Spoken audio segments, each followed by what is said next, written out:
Hello, I'm Isaac Hayes III, founder and CEO of Fanbase. And right now we're accepting investors in our $17 million round to revolutionize the future of social media. Today, for just $399, you can own 60 shares of stock in Fanbase at $665 a share.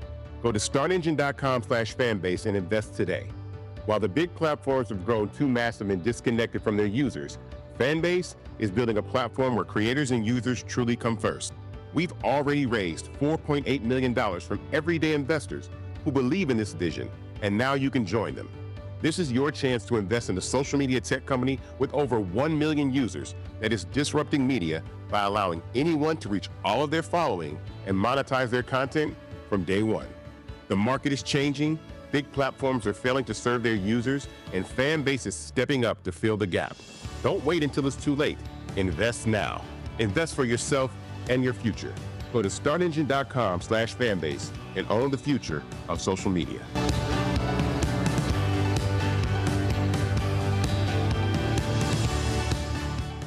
Folks, Black Star Network is here. Oh, no punches! I'm real revolutionary right now. Support this man, Black Media. He makes sure that our stories are told. Thank you for being the voice of Black America, Roland. Stay black. I love y'all. All momentum we have now, we have to keep this going. The video looks phenomenal. See, there's a difference between Black Star Network and Black-owned media and something like CNN. You can't be Black-owned media and be scared. It's time to be smart.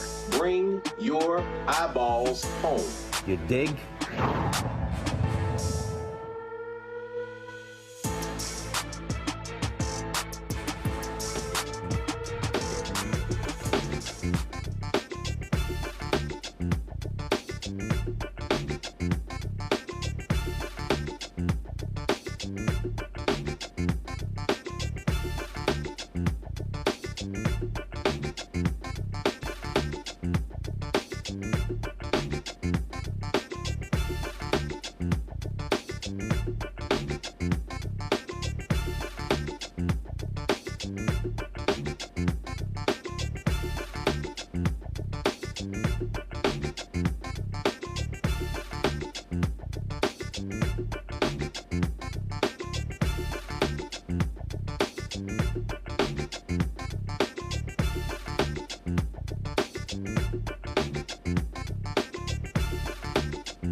Friday, February 7, 2025, coming up on Roland Martin Unfiltered, streaming live on the Black Star Network. Democratic lawmakers were blocked from entering the Department of Education by Elon Musk's security team. We'll show you that video. A federal judge has issued a temporary injunction keeping Donald Trump and Elon Musk, his co-president, from firing personnel with the USAID office. But while that's happening, they literally are removing the name of the USAID from the building, even though Congress has not gotten rid of the agency. We'll also discuss why federal workers should not take a buyout from Elon Musk. Folks, on CNN, there was a heated debate about the differing realities faced by black and white folks. Ashley Allison let them know what it's like being a black woman with lots of degrees, not getting paid her fair market value. MAGA is not happy at all. We'll explain why they're idiots. And Illinois County has reached a settlement with the family of Sonia Massey, the black woman who was tragically gunned down in her home by a white sheriff's deputy. And we'll talk more about what is happening in this country and how regular, ordinary people are being impacted by these billionaire oligarchs who want to turn the federal government into a private enterprise. It's time to bring the funk. I'm Roland Martin Unfiltered on the Black Star Network. Let's go. He's got it. Whatever the miss, he's on it. Whatever it is, he's got the scoop, the fact, the find. And when it breaks, he's right on time and it's rolling. Best believe he's knowing. Putting it down from sports to news to politics. With entertainment just for kicks, he's rolling. It's on go, roll, roll, y'all. It's Roland Martin, yeah. Rolling with Roland now. He's funk, he's fresh, he's real, the best, you know he's Roland Martin now.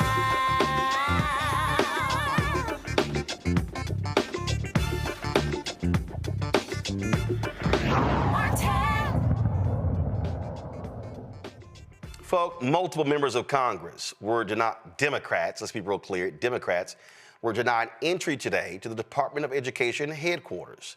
Not only were they denied entry, but the Trump administration had deployed federal law enforcement officers to stop them from coming in. About 100 Democratic lawmakers showed up at the DOE building in D.C., and this was the exchange. Members of Congress. Article 1. All right, now. Okay. We're coming in. We're coming in. We're coming in. Don't lock the door. We're coming in. Who are you? You're not coming in. Who are you? Who under whose Who are orders? you? Who are you? Who are you, sir? Do you have business here? We do. I have sent the assistant secretary a letter alerting her that we would be here today, and we've asked her for a meeting. Yeah, I don't know that that's been accepted, so until that's accepted. Who are you? And what do you do here? What do you do here? Security responsibility. Get out of the way. We pay for your job. We pay you. We're members of We pay you. Nobody has accepted a meeting. You are. We haven't heard that from the secretary. We haven't heard that from the spokesman. I'm relaying that. You are not the spokesman for the department. You are a security guard. Can you We're members of Congress. Where's your badge? Where's your badge? You don't have any identification. Where's your ID? Where's your ID? We are not. It's not good enough. We are not a threat to security. We're members of Congress, and we want to ask a question.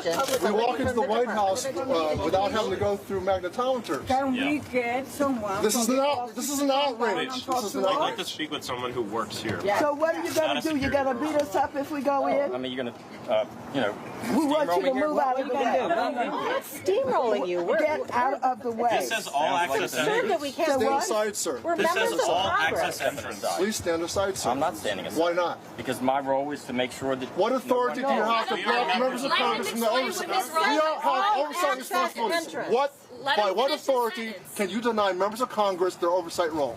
You don't have a business reason to be here. You do not have authority, sir. You do not have authority. Access entrance. There is no authority for you to deny members of Congress their oversight responsibility. We're the If you have an appropriate. appointment and you're on a guest list, we will let you in.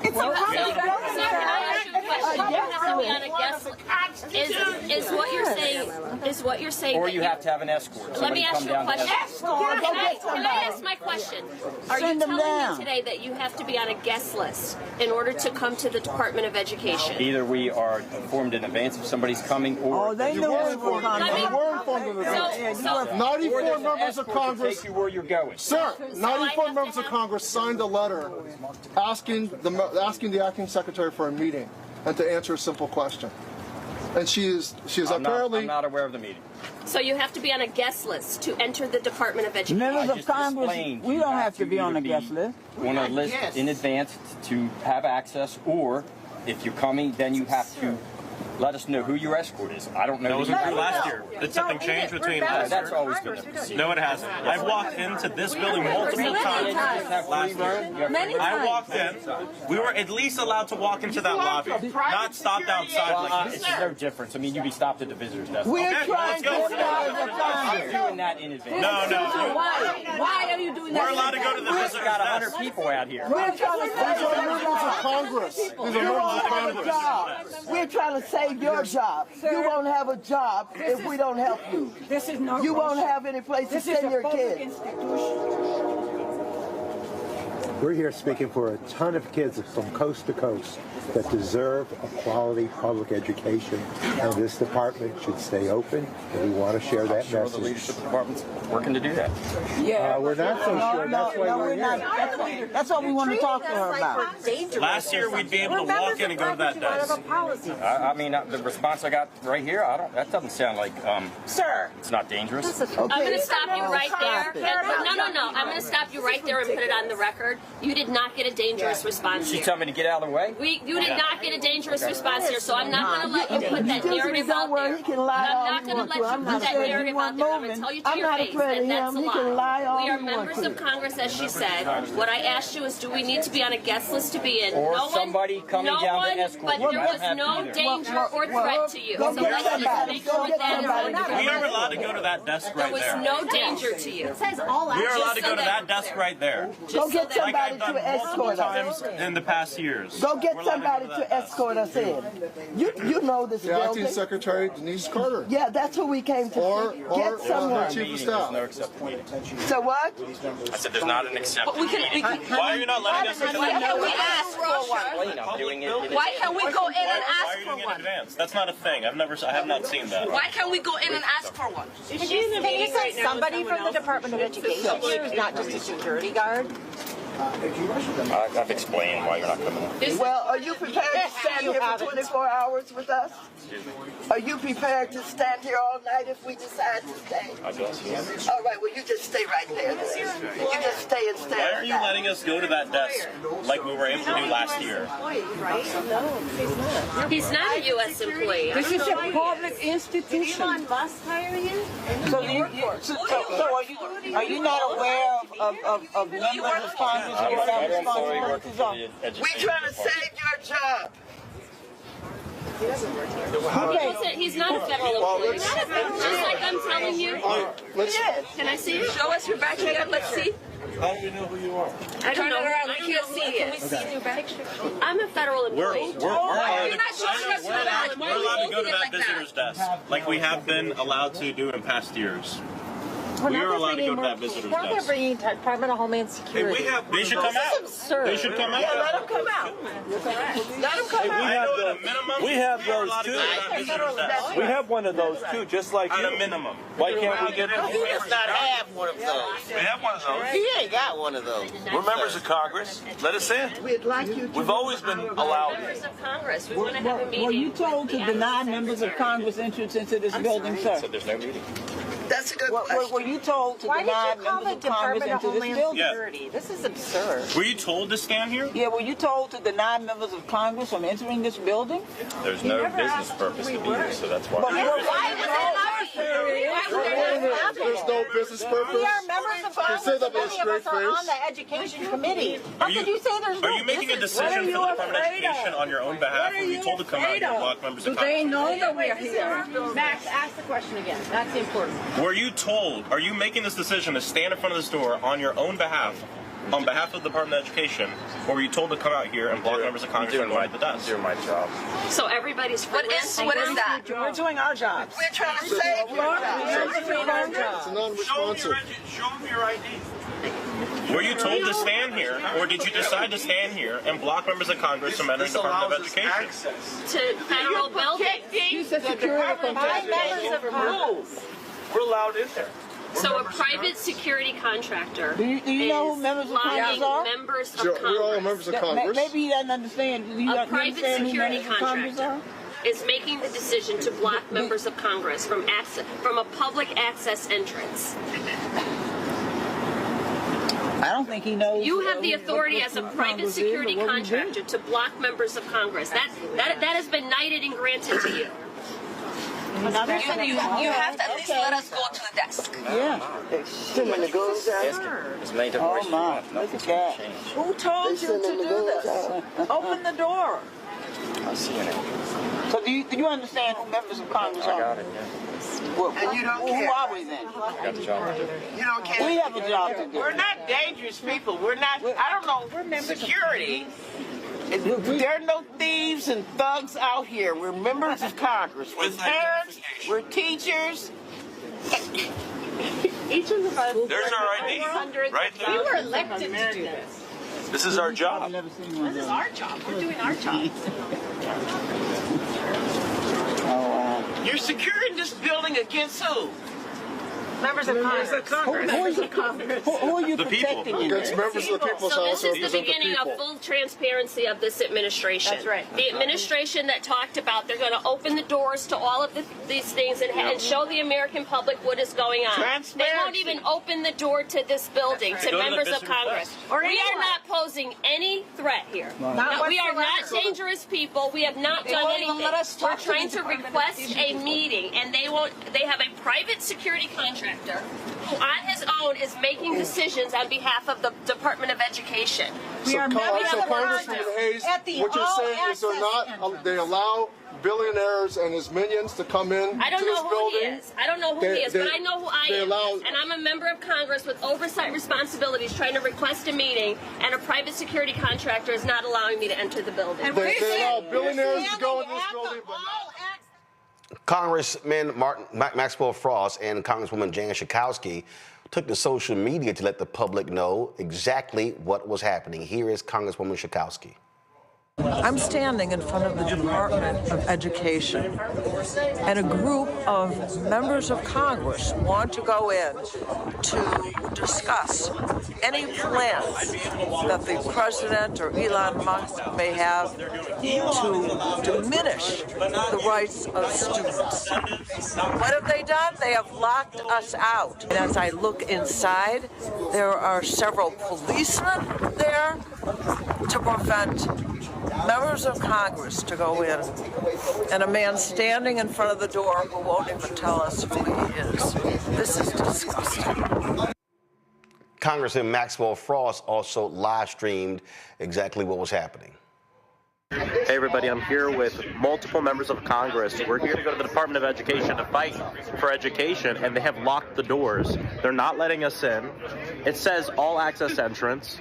There's this random guy out here who's refusing to let us in. His name is And right here, what's his name? His name is Jim Harefield. And right here, they have armed officers as well, acting like we're dangerous. A year ago, I'd be able to walk into this building and not be locked out. This is what they're doing. Elon is allowed in, but not you, not your elected representatives, not parents, not students. Elon can go in, his goons can go in, but not the representatives of the people.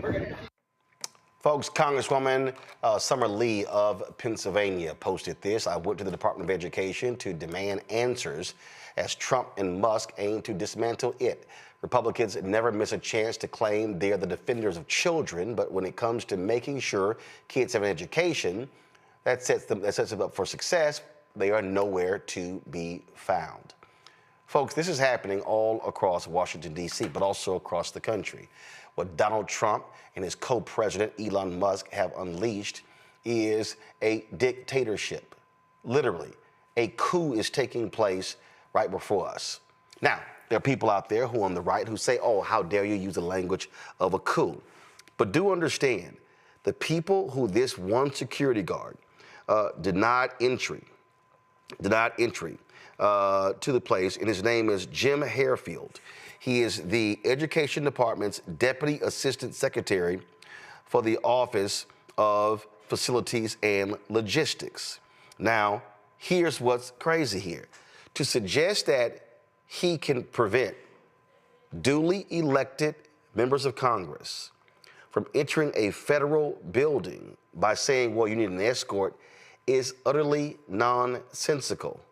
That's as if you or I decides to come to Washington, D.C., and if we go to the Cannon building or any of the buildings that house the House members and the Senate members, do understand, every single one of you has a right to walk into that one of those buildings, go through security, literally walk to the office of your member of Congress. So for me, in the 30th Congressional District of Texas, is Congresswoman Jasmine Crockett. I, as a constituent, have the right to decide to go to that building where her office is, walk in, walk to her congressional office, walk up to the desk of the assistant and say, I would like to speak with my congresswoman. But what co-president Elon Musk and co-president Donald Trump are doing, yeah, that twice impeached, criminally convicted felon, what they're saying is your members of Congress do not have the right to meet with anybody in this administration, to question anything, and they can't even step foot in the building. And behind him, you didn't see it, were several other security guards. My panel, Michael Imhotep, hosts the African History Network show in Detroit. Matt Manning, civil rights attorney out of Corpus Christi, Texas. Dr. Zachary Kirk, educator and content creator out of Atlanta. Glad to have all three of you here. I mean, what people need to understand what's going on here, and it's not understating this. And man, I'll start with you. They don't care about civil rights. They don't care about labor rights. They don't care about any of that. They are intruding. They are firing everyone left and right. Elon Musk has access to the personal data of millions of Americans. And one of the things that is absolutely crazy to me as this thing begins to unfold is that they also announced, I'm going to pull this up, and y'all got to trip just to understand what's going on, how these folks are operating. They literally have announced that they're treating Elon Musk, the co-president, totally different than, frankly, anybody else. Let me pull this up here. Wait till y'all see this here. And that is, and they were asked at the White House, if you want to know what kind of special dispensation he has, Matt, what they've decided, I'm going to show this tweet, so give me a second. Y'all won't believe, well, y'all probably, you will believe this because it's been happening, but they have designated Elon Musk as a special employee. So he's listed as a White House official says Musk is an unpaid government employee who is not a commissioned, I'm going to pull up in a second, but who is not a commissioned, let's see if I can still try to get this up so y'all can see it. Give me 1 second. While I'm trying to connect it, I want to go ahead and read it. He is a special government employee who is not a commissioned officer. He will file a confidential financial disclosure report. So his financial disclosure report won't even be public. But if you're a federal worker, yours has to be public. But he's an unpaid special government employee, Matt.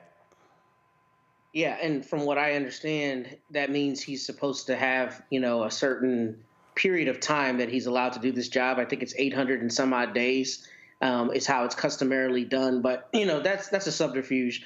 Look, what we're seeing right now is we are seeing a continuing pushing of the boundaries and descent to authoritarianism. I mean, all that's really being asked right now is how much will the American people take before there's a real pushback, a real revolution? Because the idea that democratically elected members of Congress cannot get access to a public building is absurd. I mean, when I was in college, I worked on Capitol Hill in the Cannon building, just like what you were talking about, right? And what would happen? Constituents would come every day and go through security. They'd be vetted, and they'd go right to their public office. The fact that a dude in a polo is standing in front of these doors telling democratically elected people that they can't come into the building should be terrifying. But what's happening right now on Fox News is they're calling Maxine Waters and all of them unhinged and talking about how Trump and his policies have the Democrats scurrying, and they're spinning it to look like people we have elected to do our business are somehow doing something unhinged by trying to do that business. This is the tip of the iceberg. And frankly, the only question we should be asking ourselves is how much longer are we going to let this kind of thing happen before people are just forcing entry into buildings? I mean, frankly, like the idea that a dude in a polo can keep out elected Congress people is absurd. And it is proof positive of exactly the kind of thing that we go around the world saying we're trying to prevent through military action, right? All the time. We go around the world talking about anti-democratic action and why the United States is here to save the day. And in real time, we are watching that exact thing happen in the United States when Elon Musk and his cronies are given full access to data that otherwise people with high security clearances would have access to.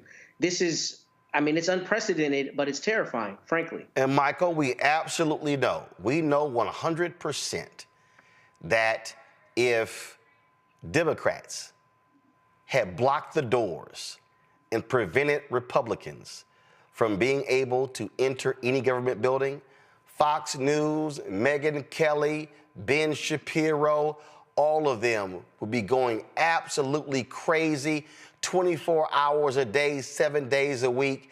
And so those thugs at those media outlets, they don't give a damn either. They all are a part of the same fascist system.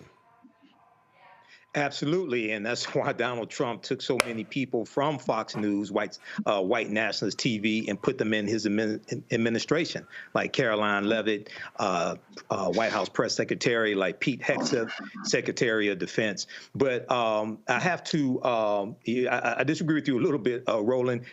These Republicans in the Trump administration, they do care about civil rights. That's why they are specifically targeting them and erasing them. That's why he rescinded Executive Order 11246 from President Lyndon Baines Johnson in 1965, which is called affirmative action. They are specifically targeting it. Now, when we look at what's going on with the Department of Education, he signs an executive order to shut down what was created by Congress. This is Chapter 11 of Project 2025 deals with dismantling the Department of Education. This is what conservatives have wanted to do since President Carter signed it into law in 1979. And one of their arguments is that they feel, even though the Department of Education does not set curriculum, contrary to popular belief, they have been making the argument that the federal Department of Education is overstepping their authority when it comes to certain issues. And a lot of this has to go back to dealing with segregation and desegregating schools, things of this nature. So this is what we've been warning Black people about. And one of the things they want to do is they want to stop student loan forgiveness. Okay, and you're going to see them going after funding for HBCUs as well. We know under Biden-Harris, we got $17 billion for HBCUs from 2021 to 2024. You're not going to see anything like that coming from the Trump administration. So this is what we were warning people about. And even though the president can't technically dismantle a department that Congress created, but with Elon Musk controlling the Treasury payments, $6 trillion in Treasury payments, what happens if they just cut off funding to the Department of Education and starve it? These people don't care about the law. But as Dr. Greg Carr has told us a number of times, there are no rules. One of these days, we're going to learn that.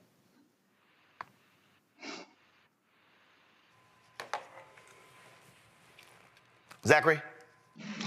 There are no rules. I agree 110% with Michael. Because if there are rules, it would be clearly made known that Elon Musk is in violation of the Hatch Act. Even as a special advisor who is unpaid or whatever the position that they've created for this man may be, he is in violation of the Hatch Act when he is sitting here doing 2,000 tweets in one day, as he did yesterday, while still being a part of a governmental agency. Even with limited responsibility to the Hatch Act, he's in violation. So what we're seeing is indeed a takeover. Like Michael said, it's a complete coup where we have this oligarch and his team, these multi-billionaires, coming in, dictating the needs and the wants and what's best for the American people, and a president who is co-signed to do it because he wants to ensure that he never went to jail in the first place for the crimes that he committed. So therefore, he was able to let these people buy their way into positions of power that they should have never been given. Congress has the oversight authority to monitor what's happening in governmental agencies like the Department of Education. The fact that these elected leaders, elected by the people, were not given the opportunity to go into a building to oversee what's happening in that building, especially when they're being bombarded with calls from their constituents, is shocking. It's shocking. And I think we're seeing an absolute, what many people are saying, a constitutional crisis slowly beginning to unfold. Well, absolutely. Again, they don't care about oversight. They don't care about anyone checking them. And so their whole strategy is to completely do whatever they want. And they want people, getting caught up in the games of DEI and other stuff. And what they're trying to do, they're making unilateral decisions as it relates to what needs to get funded. And again, outside of Congress. A little bit later, we're going to talk to Ben Dixon because they're trying to float this idea of taking government buyouts. Y'all, they don't exist. They don't exist. Congress hasn't authorized it. We're going to talk about that a little bit later. So lots to unpack on today's show. So we're going to get more into it, folks. When we come back, jobs report came. Y'all missed Joe Biden, huh? We'll tell you what the numbers look like. You're watching Roland Martin Unfiltered right here on the Black Star Network. Don't forget, support the work that we do. Join our Bring the Funk fan club. The goal is to get 20,000 of our fans contributing on average $50 a year. That's $4.19 a month, 13 cents a day. If you want to give via Cash App, use the Stripe app. This is the QR code right here. And so click Cash App for the payment. Send your check and money order to P.O. Box 57196, Washington, D.C. 2003 7-0196. PayPal is R Martin Unfiltered. Venmo is RM Unfiltered. Zelle, Roland at RolandSMartin.com. Roland at RolandMartinUnfiltered.com. We'll be right back.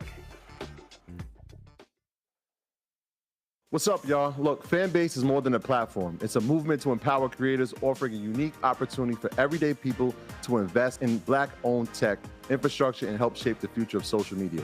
Investing in technology is essential for creating long-term wealth and influence in the digital age. The Black community must not only consume tech, we must own it. Discover how equity crowdfunding can serve as a powerful tool for funding Black businesses, allowing entrepreneurs to raise capital directly through their community through the Jobs Act.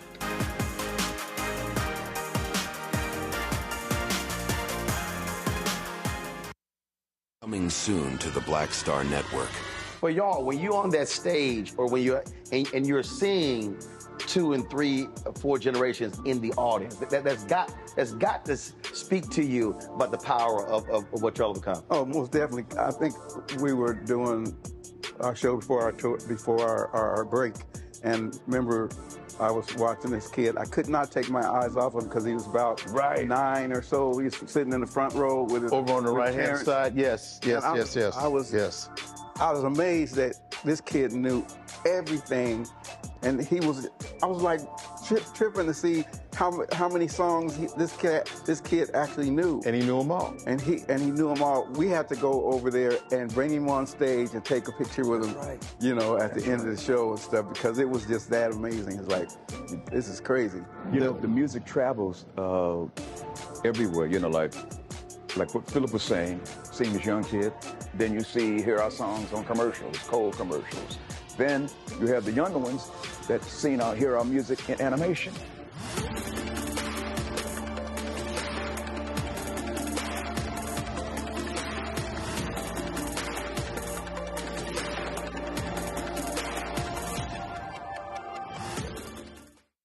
How you doing? My name is Mark Carey, and you're watching Roland Martin, unfiltered, deep into it, like pasteurized milk without the 2%. We getting deep. You want to turn that shit off? We're doing an interview, motherfucker.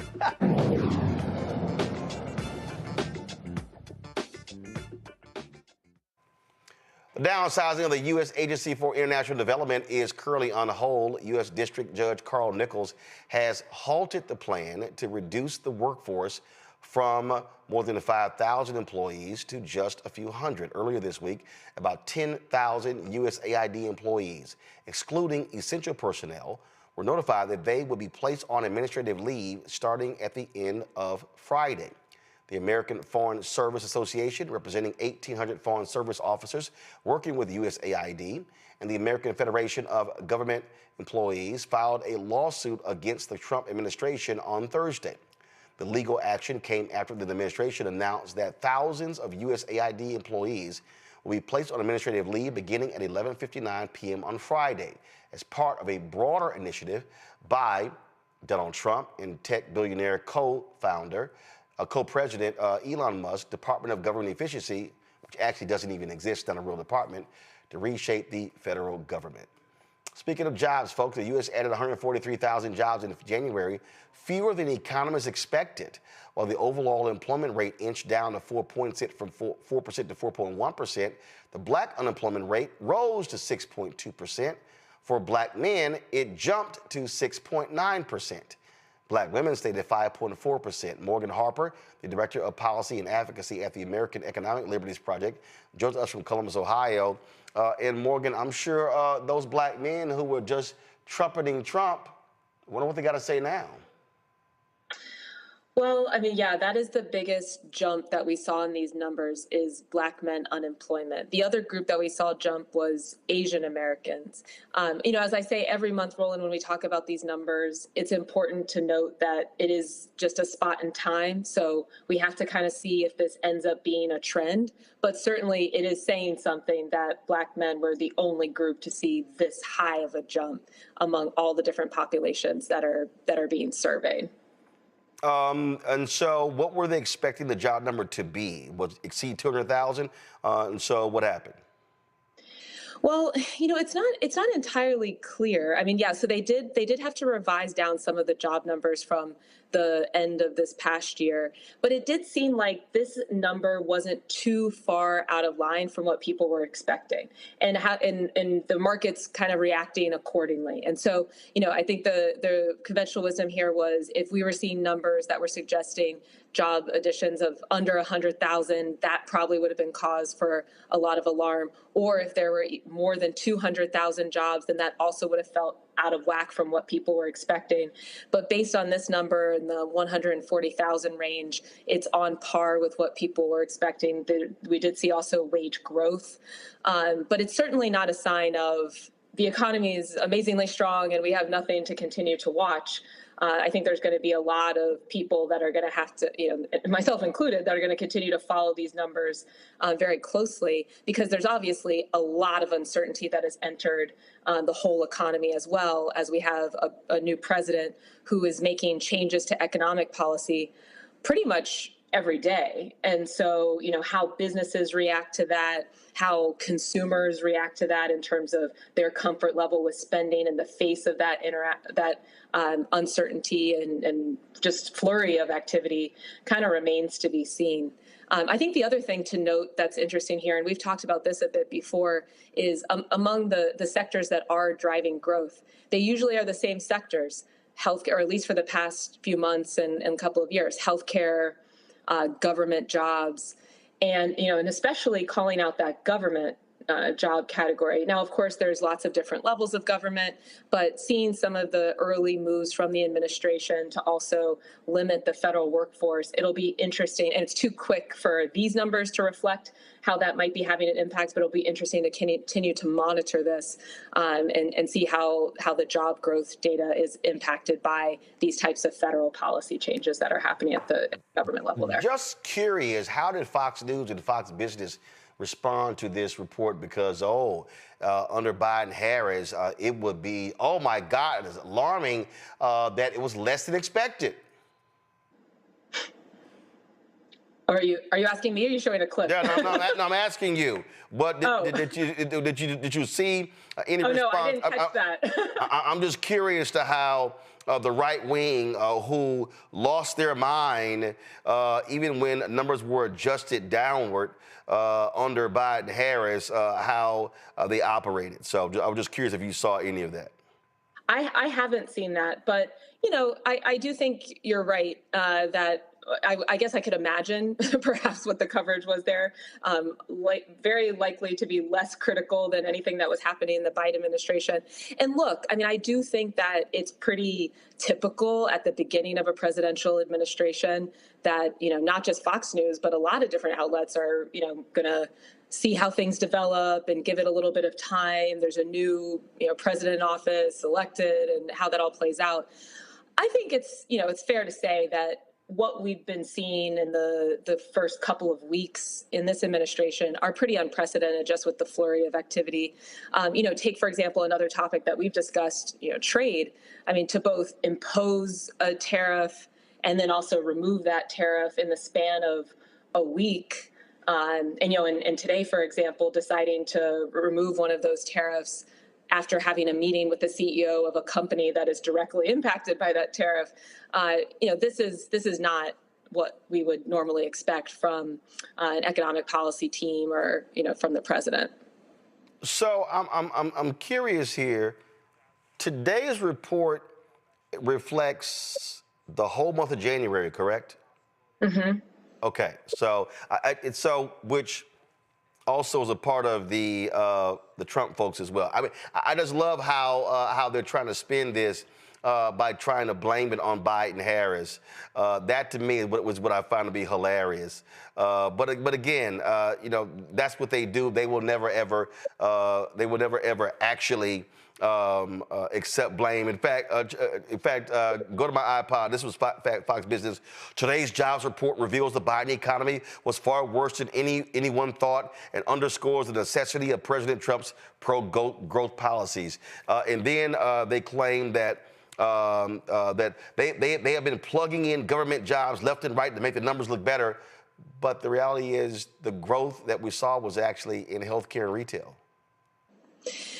Yeah, and again, look, I mean, this is going to be this is the time for a new administration to show they have presented a vision for the country of what's necessary to spur growth, just like you saw in that statement, and we'll see how that pans out. I think that it's, again, fair to say, I mean, this isn't a partisan observation, that there are a lot of people in the administration that are very tightly connected to Wall Street, big finance, and they have very different policy priorities from the average American, and certainly very different economic situation. So, today also we're seeing attacks on the Consumer Financial Protection Bureau, an agency that's returned billions of dollars to consumers all over the country. It has a budget of about $800 million, and it's not entirely clear, even if your goal is government efficiency, why that would be a target. But setting that aside, I mean, this is an agency that's actually putting money in people's pockets that they can then spend, buy things, spur the economy, and continue to keep businesses in good shape. So yeah, but the problem with that is that they hold big business accountable, and Republicans actually hate that. That's why they've never liked it. They always wanted to get rid of it because they don't like being held accountable. And so, and the last thing they want, these businesses, they don't want to see workers, Americans, consumers being taken care of. It's also why even Democratic billionaires wanted to get rid of Lena Khan at the Federal Trade Commission. And so, again, the money, whenever the money people on the Democrat and Republican side are agreeing to get rid of somebody, they probably are doing a great job.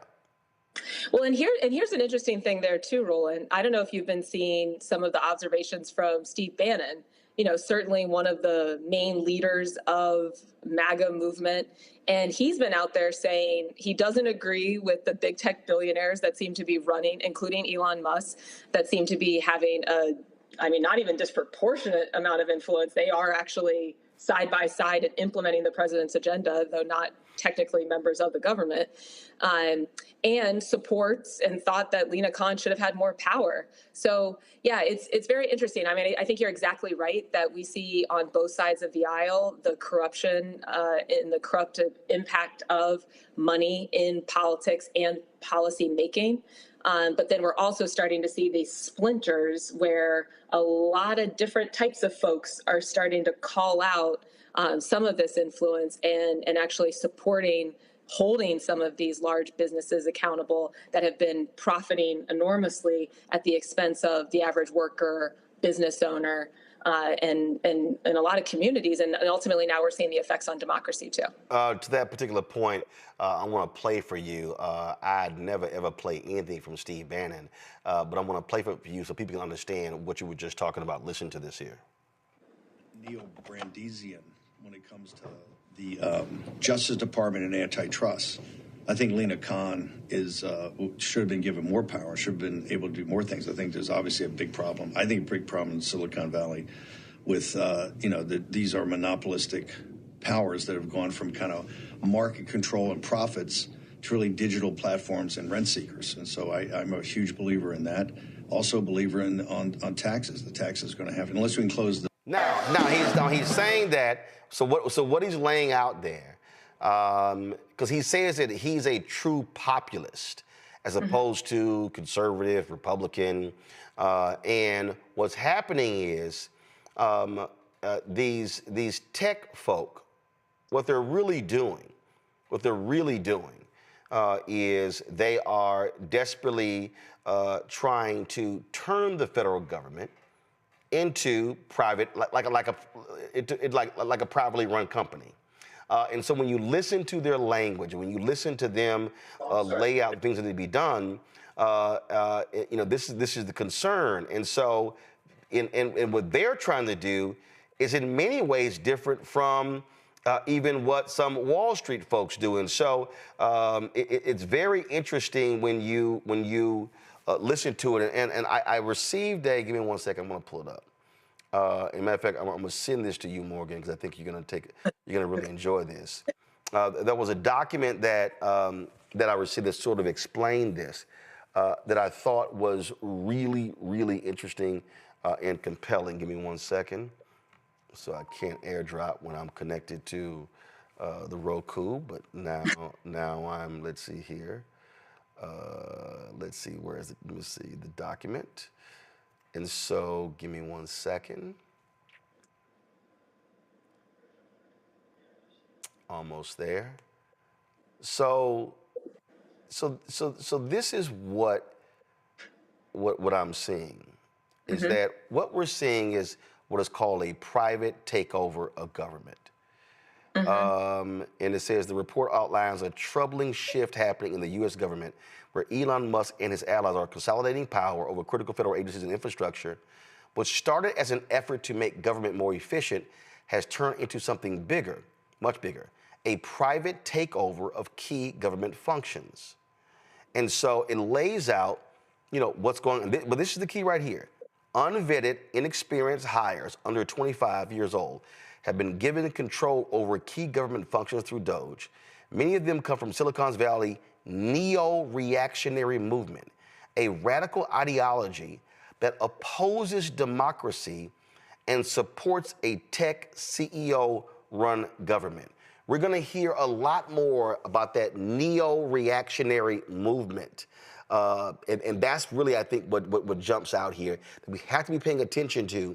And folks like Peter Thiel and others, they are so hell-bent on Bitcoin and crypto because they want to impact it. They want, frankly, they don't want the supremacy of the American dollar. So these folks are not the same, and I know it may sound crazy, as traditional Wall Street folks. I think that's right, but so there's a lot to unpack, and so I don't know how much we're going to do on that today. But I think the point that these guys are a different breed than your run-of-the-mill Republican is absolutely right. How do we know? Steve Bannon, who is certainly has identified as a conservative for his entire life, I believe, is calling them out as a major problem for the security of the United States. That tells us something. The fact that we saw so many of the tech billionaires at the Trump inauguration front and center is a pretty strong indication of their influence over our government. Elon Musk giving $250 million to 300. Okay. $300 million to Trump's campaign, and pretty much, a pay for play situation here at exercising this type of influence. And he clearly has a lot of personal interest. Why is he not a part of the government? Well, if you're not a part of the government, then you continue to run your businesses. He has a lot of personal interest in getting contracts from the government, particularly in the defense space, not just him, but also people who are very closely connected to him. For example, in Ohio, our state government is giving a contract to a drone defense company, the owner of which is close friends with Elon Musk and also the brother-in-law of Matt Gaetz. So, there's a tangled web that has been woven that we all need to be paying attention to and start to understand the different strands of, because this is a major, major threat. The only thing and this is where I would think probably a whole different conversation is on the dollar and how much it has served us to have the dollar be considered the reserve currency for the entire globe. That does have impacts on things like inequality, but that's probably a whole nother conversation. The only thing I would also add, just in terms of political observations on this whole thing, is, it is a little tricky. I mean, a lot of people who did vote for Donald Trump, and, though the mandate, so to speak, is perhaps not as strong as he and his supporters would have us believe, it is people who voted with this idea that he was very open about wanting to trim the government and make the government more efficient. So I think that's where it's going to be very hard for people to follow, well, is it this more efficient that we're getting rid of certain agencies like the CFPB? Is that duplicative? But we have to stay really focused on what are each of these agencies doing? Who is afraid of them? Who is not on the side of wanting to have someone that's going to look out for consumers and make sure that medical debt isn't ruining their finances, for example? That's what the CFPB was doing. If you're against that, then you're pro healthcare and Wall Street billionaires. Straight as that. But I do think you're right. Overall, the Elon Musk of the world are kind of playing a whole different game, and that's something that we all need to get smart about. Well, absolutely. Very quickly. And listen, it is about consolidating power, and it's about them, again, being in control. It's how they want to use AI, and they want to cut everybody except themselves. Yeah. I mean, I do think that there is look, I'm not saying that there's no one that's in the administration who genuinely wants to make government more efficient. Me, for example, I'd love to make government work. I've worked in the federal government. There's certainly room to make things more efficient, streamlined, but it doesn't appear that that is the main goal of some of these early actions. Again, how do we know? I mean, take, for example, something like USAID, $40 billion budget. The defense budget is $800 billion. And is on its way to $1 trillion. Yes, half of which, and this isn't Morgan making this up, this is all publicly reported. You could look at Department of Defense documents, half of which almost is going to defense contractors. This is crazy. And so if you're serious about addressing government spending, look at that. P.S. Healthcare is twice as much money for the federal government going to healthcare as to defense spending. So what are we talking about? Immediately putting people who are doing good health projects. And again, a whole different conversation about what we're doing with USAID and how much of it we should be doing. But we are being told that this is about government efficiency. And if you're talking government efficiency and you're not talking the billions and billions of dollars that are being spent on healthcare, or the billions and billions of dollars that are being spent by the government on defense that are going directly to huge monopolists, then you're not being serious about efficiency. And we need to be absolutely clear about that. I don't believe a second that they care about efficiency. They care about control. Morgan, we appreciate it. Thanks a lot. Thanks for having me. Ellen Weintraub, chairwoman of the Federal Elections Commission, is refusing to step down from her position after the convicted criminal in chief tried to fire her. Weintraub received a letter on January 31st informing her that she had been removed as a member of the FEC Commission, effective immediately. This comes after the Orange One has decided to fire anyone who is not loyal to his racist agenda. White House Principal Deputy Press Secretary said it's not up to Weintraub if she remains on the commission. FEC commissioners serve staggered 6-year terms with 2 seats subject to an appointment every 2 years. 1 seat is now vacant. Commissioners are nominated by the person in the Oval Office and confirmed by the United States Senate. But let me also explain to you how shameful, despicable these people are. Donald Trump removed the commander of the Coast Guard. And if you want to know how callous and ridiculous these people are, they informed that woman that not only are you out of your job, called her up and had told her she had 3 hours to get out of her house. This is what I'm talking about here, Michael, in terms of how they're operating and how they think. To say, not only to remove you from your job, you're out 3 hours. 3 hours, woman had to pack up and leave. Not her office, where she lived. Yeah, and from my understanding, the initial letter she was given gave her up to 60 days to move, but something changed. And this is just petty, vindictive Donald Trump. Now, the reason that was given for her firing was they said that she was focusing too much on DEI, diversity, equity, and inclusion. But to my knowledge on this, they really couldn't cite any specific instances. Of course not. Of where she was actually violating any policies or anything like that. No, the problem is she's a woman. The problem is she's a woman. She's a white woman, but she's a woman. The woman spent 36 years in the Coast Guard. 36 years in the Coast Guard, and then they were like, you're out. And then because under the guise of we trying to end a lot of this government housing for retired military personnel.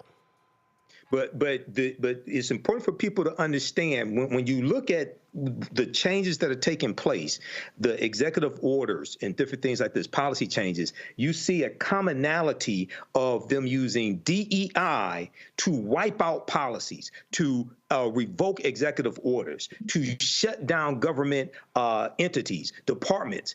And they don't have to give an example, but they're using that as an excuse. They'll also say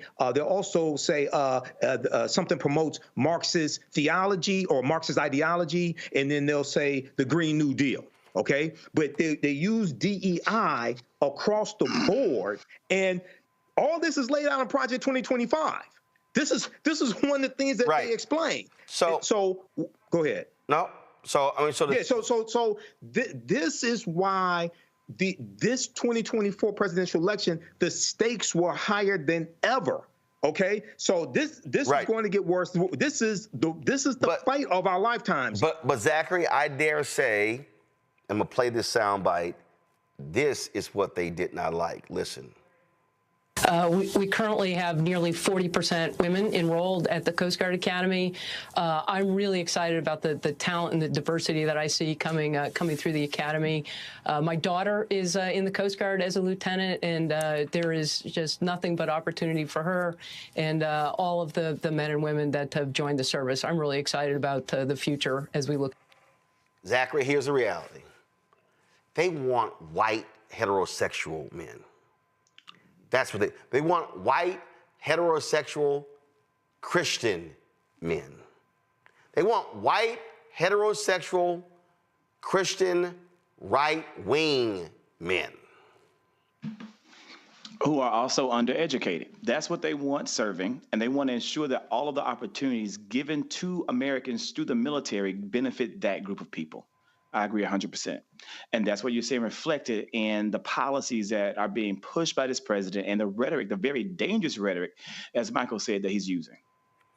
And understand these racists.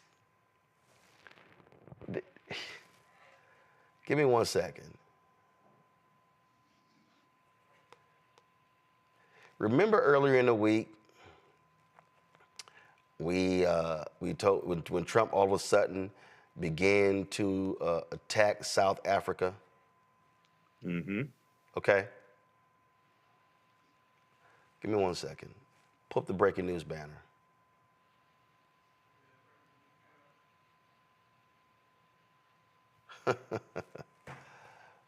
I'll tell you what this white supremacist is doing, y'all. This white supremacist has now signed executive order, signed sanctions against South Africa for their recent land seizure bill. He's ordering all aid to South Africa be halted, and he's ordering federal agencies to prioritize humanitarian relief and admission to the United States for Afrikaner refugees. So what Donald Trump is saying is, and remember, Elon Musk tweeted this a couple days ago, we need to bring these white South Africans to the United States. And just so everybody knows, Zachary, do you know 3 of the biggest billionaires supporting Donald Trump?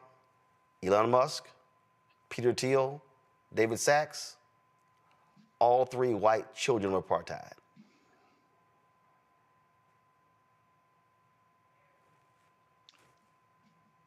That's shocking that in the same week that our president and our government decided to deny continuing to fund humanitarian aid and relief to the people of Gaza, a land that he got on a national stage and said that he wanted to take over to further colonize. He is now also saying that he wants to give financial recompensation to Afrikaners in South Africa. This is what it says, Matt. The United States cannot support the government of South Africa's commission of rights violations in its country or its undermining United States foreign policy, which poses national security threats to our nation, our allies, our African partners, and our interest. Huh? Exactly how is South Africa actually doing that? And so, again, he lays out in here policy. It is the policy of the United States that as long as South Africa continues these unjust and immoral practices that harm our nation, whoa, I'm sorry. How does South Africa's land law harm us? The United States shall not provide aid or assistance to South Africa, and the United States shall promote the resettlement of Afrikaner refugees escaping government-sponsored race-based discrimination, including racially discriminatory property confiscation. Y'all, remember when he was trashing the Haitian immigrants? What he's saying is, hey, all of you white people from South Africa, welcome home to the United States, Matt. How are 334 million people being held hostage by 2 dudes? That's what's happening right now. Like, seriously, how does South Africa's land law affect us at all? Beyond that, if the 3 billionaires supporting you are all South African, why are we surprised by that? Like, I don't understand this. I do not understand this, because if this happened on a much smaller level, the response to this would be overwhelming and would be violent. Let's be honest. If 2 dudes came onto a block and tried to tell the people who live there how they were going to live, they would get forced off. And I understand he's the elected president of the United States, but I cannot understand this. How are we sitting here trying to apply rationalization to the patently irrational? What is the response beyond revolution? I don't understand it. Like, seriously, what do we do? Because it does not make sense to me that 2 people are holding an entire country hostage in a country that purports to have a history of standing up against tyrants. This is patent tyranny. I mean, I don't understand what we do beyond taking different action, because I don't understand how we're at this point, and I don't understand how we're all allowing it to continually being pushed out, the bounds, right? That's why all these executive orders are coming out. It's all about testing the law and seeing how far you can go, and the courts are not going to respond quickly enough.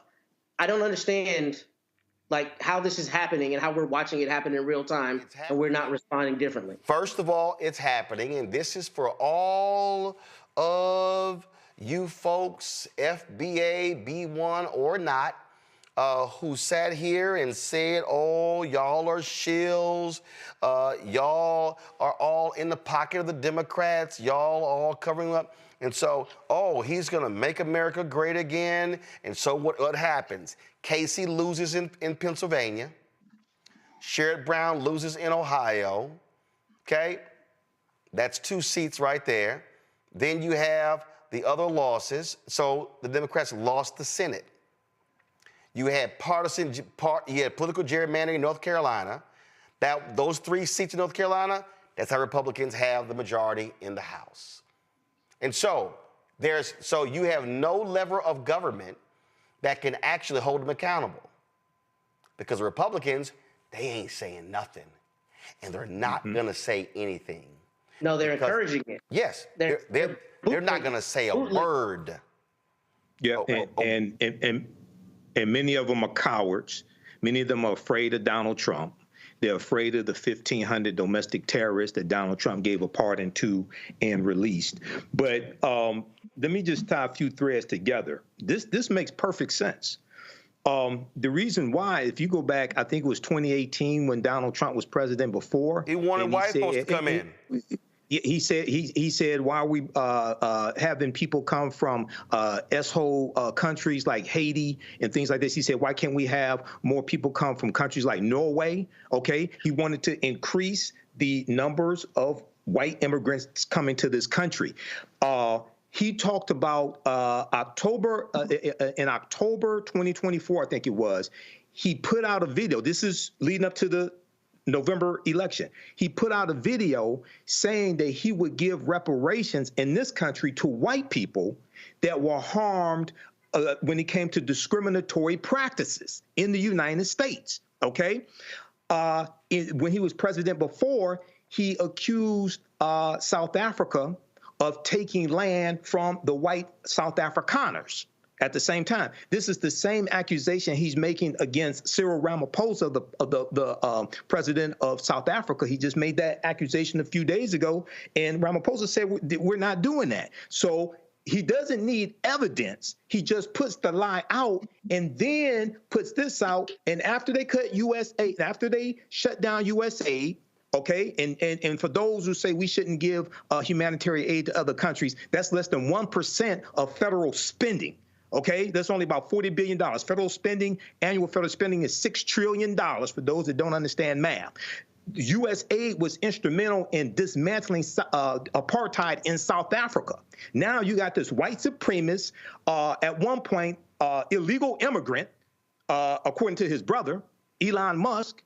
And now many people think Elon Musk is the real president. Now they put sanctions on South Africa and they want to bring white South Africans here. This makes perfect sense. And I wish Dr. Greg Carl was on this show right now. He'll give a whole dissertation. This is the white nationalism, not white nationalism and Christian white nationalism. This is a white supremacist wet dream come true. This makes perfect sense. But again, Zachary, numerous times I laid out on this show. I'm sorry, not even just on this show, just real simple. Everything that's going on, every single thing that's going on. There it is. I laid out right here. I tried to explain to people. First of all, in 2009,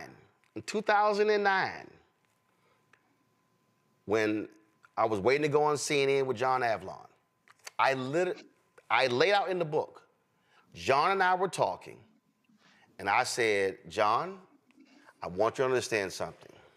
We're living in the beginning stages of white minority resistance.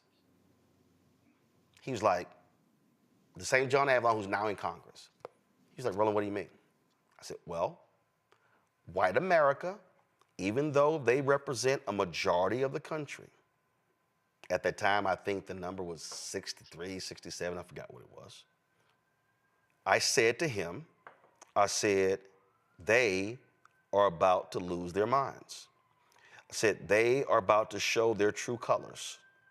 They are about to go crazy because they cannot handle 2043 when America is going to become a nation that's majority people of color.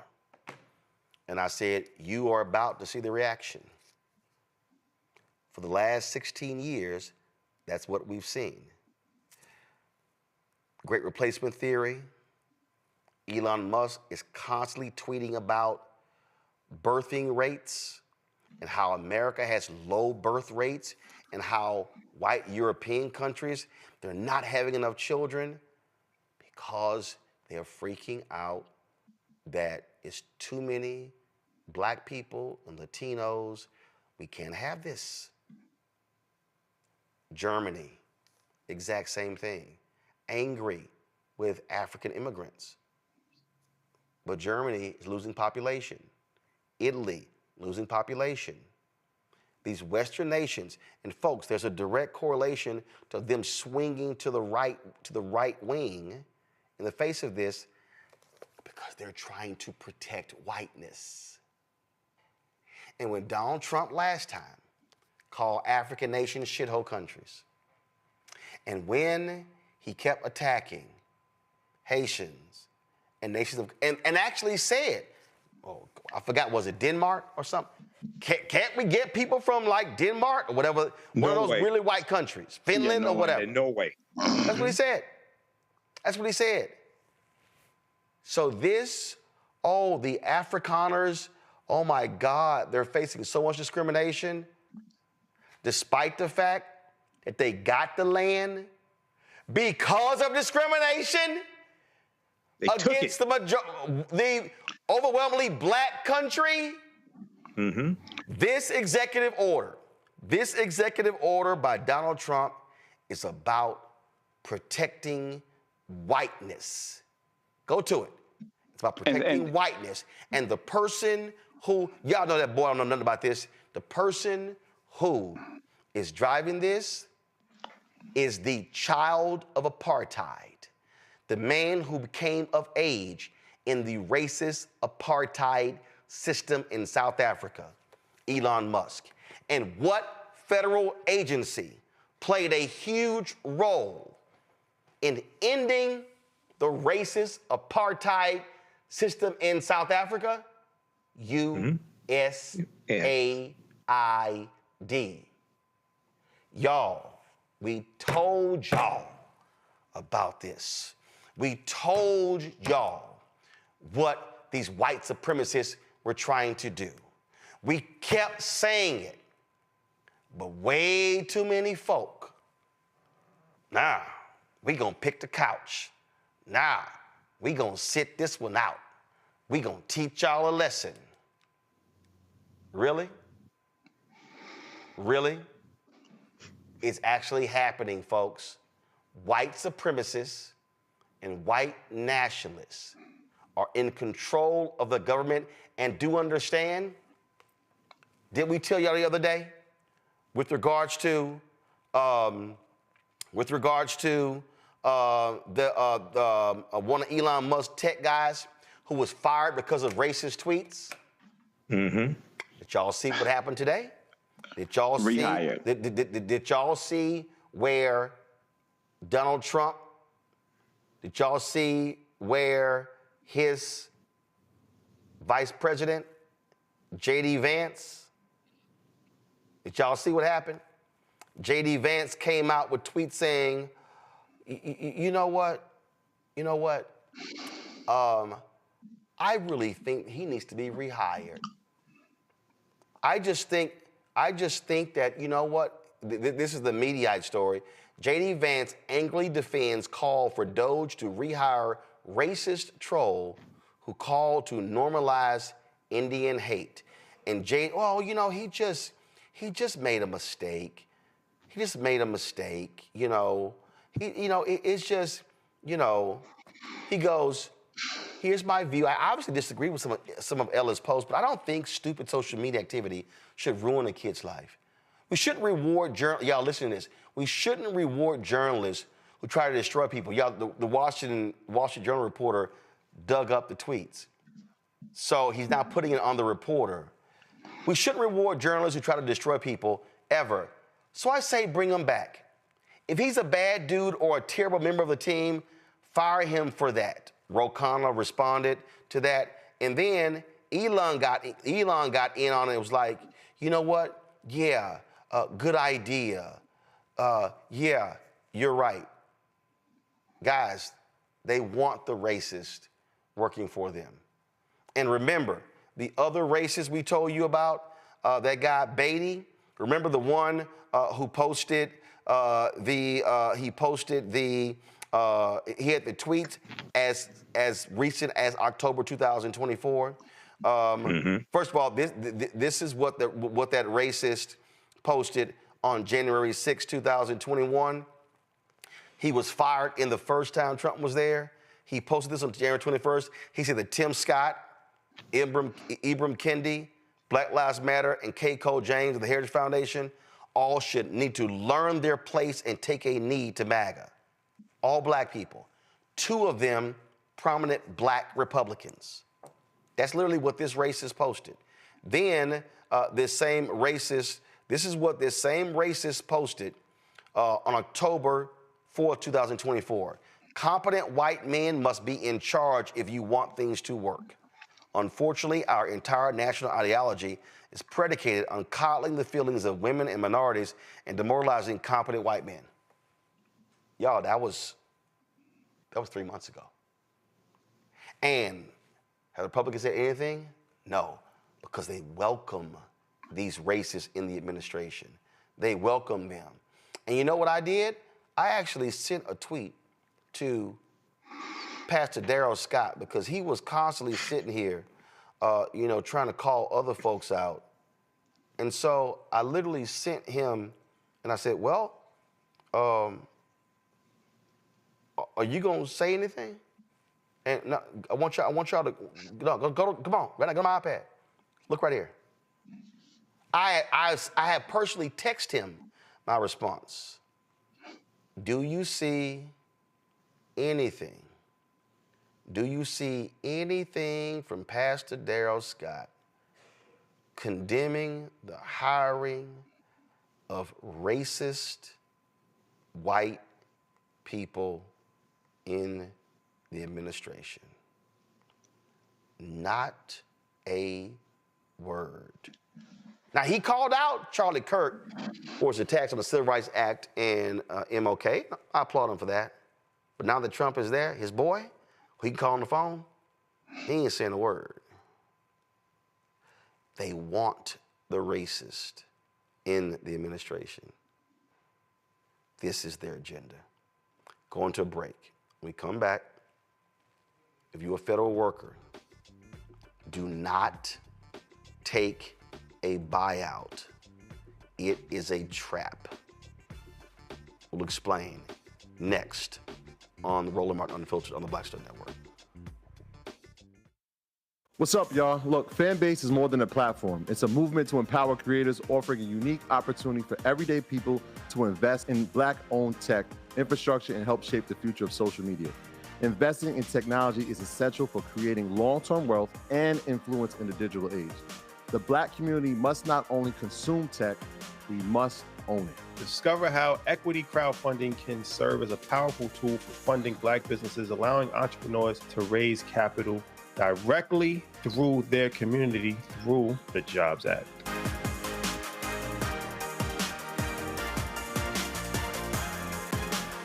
Now that Roland Martin is willing to give me the blueprint, hey, Cyrus, I need to go to Tyler Perry and get another blueprint because I need some green money. The only way I can do what I'm doing, I need to make some money. So you'll see me working with Roland. Matter of fact, it's the Roland Martin and Cheryl Underwood Show. Well, should it be the Cheryl Underwood Show and the Roland Martin Show? Well, whatever show it's going to be good.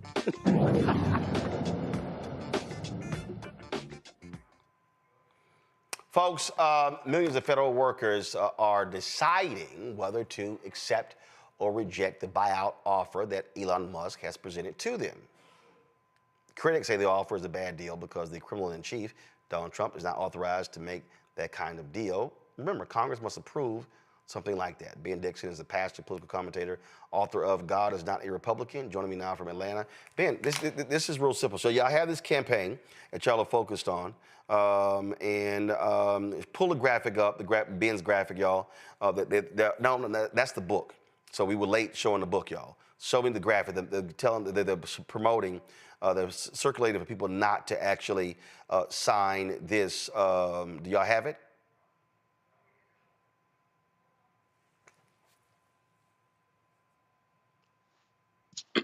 Thanks for having me, Roland.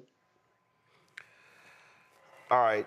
So Ben, y'all are trying to get these federal workers not to accept this buyout. Explain. Yes, exactly. And I'm glad I heard you almost say black, because we know so many federal workers are black people. We know for certain that Congress has not authorized any type of buyout. And we know for certain that this was off guard. A lot of people, even in Donald Trump's administration, was caught off guard by Elon Musk creating this buyout package. We are encouraging all federal workers to, one, not fall for it because, like you said, it is a trap.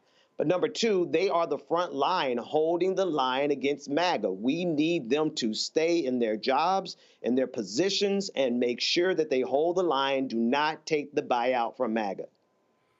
Have you communicated with some? Because I saw one report earlier this week that an estimated 20,000 federal workers had actually accepted the buyout. I was talking. It's interesting. I saw this tweet. I brought it up yesterday from the right wing radio person, Buck Sexton, and he was like, well, it tells you these people won't accept the buyout because, they want to keep these cushy federal jobs. And my response was, no, idiot. It's because the buyout is not real. It's fake. It's fraudulent. This is the graphic. I just pulled it up myself. This is the graphic right here, Ben. Y'all pushing out. Federal workers do not resign. Do not resign. America needs you. Resist from within. Document everything. Demand excellence. MAGA will fail. But the most important thing, and spread the word, no MAGA buyout. But again, it's illegal. The federal, there's nothing there. There's nothing there. Congress, actually, it starts in the House. Congress appropriates money. There is nothing there in the federal budget that says, yeah, we're going to pay these buyouts. That's right. That's right. So it's smoke and mirrors, and it's to create a momentum. They're trying to create a momentum so that federal workers will quit on their own. They understand that they don't have the power. They have to go through the bureaucracy. They have to go through red tape to try to fire any of these individuals. And so they're trying to entice them to quit. But like you said, it's a trap. There's no congressional approval for this. This is Elon Musk talking out the side of his neck, trying to run a fast one on you. Federal workers do not resign. And if you know a federal worker, if you know somebody who knows somebody who knows somebody who's a federal worker, please spread the word. Do not resign. My panel, Matt. So, Pastor, what happens if people don't take these resignations or this buyout, and the administration says you got to go and people just decide not to leave? Like, what are their rights literally in terms of being in a federal building, removal? What does that process look like? The reason I ask that is my understanding is something like 2% of the federal workforce is considering taking this, which means the other 98% are not, which means there will be mass action, presumably, as it relates to firing. What is your understanding on their rights in terms of removal and that kind of thing if they choose not to take this buyout and their hands are forced?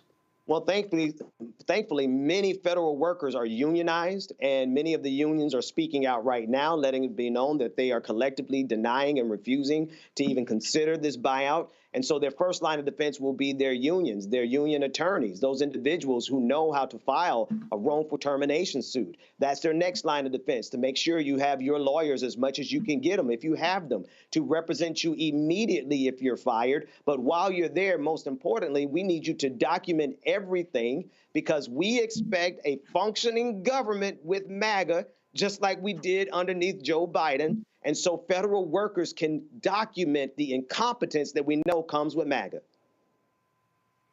And also, I mean, I've seen some stories, Bill, Ben, if you can speak to this, that where some have speculated that if you take this buyout, it could have implications regarding your federal pension. That's right. No, absolutely right. The part of the buyout, again, this is something crafted by Elon Musk. So you have to think that this is something that comes from the corporate sector. And hold on, before you say, and it's literally the exact same language. He took it from what he did at Twitter. So they just copy and paste it. Right. He copied and pasted the fork in the road email headline. Right. And so this is him letting everyone know that it is Elon Musk. He is trying to show how big his ego is and how much power he has. He did not consult with any of the department heads, any of the cabinet members. He made this move. It was disruptive even to MAGA, if you can, imagine that. He superseded the disruption of MAGA. And to what end? To lie to people, to try to entice you to quit. That's how they win. Workers, federal workers, please, for the love of everything, hold the line, do not resign. Zachary. One thing that I think is my question, right, as someone who does content creation, how can we get the word out on a broader scale to ensure that the federal workers know that, one, this probably is a violation of the Anti-Deficiency Act, and that the max you can get anyway from the government would be $25,000, so this would exceed that for many of these employees. How do we get the word out so that they know to stay and just toe the line? No, absolutely. We have to get the word out one by one. We can't, there's no platform big enough that's going to come in and save us. So we need every content creator, every person in a text thread with your family, even some folks you haven't talked to in a while, anyone that you know from high school or college or your church that might be a federal worker. We need to reach them as individuals. We need everyone to do their part. The other thing is, I'm honestly, as I'm looking at the live audience with Brother Roland tonight, we need everyone in the live audience to go and recruit 5 more people to come and sit and listen to the wealth of knowledge that's happening here. It doesn't matter how much content we create if we don't get eyes on that content. So we need to get 100,000 Black folks watching Roland Martin every night. That's how we get the word out. Michael. Pastor Ben Dixon, can you talk about exactly what a civil service employee is and how that differs from an appointee? Yes. And how does this play into this whole buyout? How does this play into Schedule F employees, which is part of Project 2025, and eliminating about 50,000 at least employees and replacing them with Trump loyalists?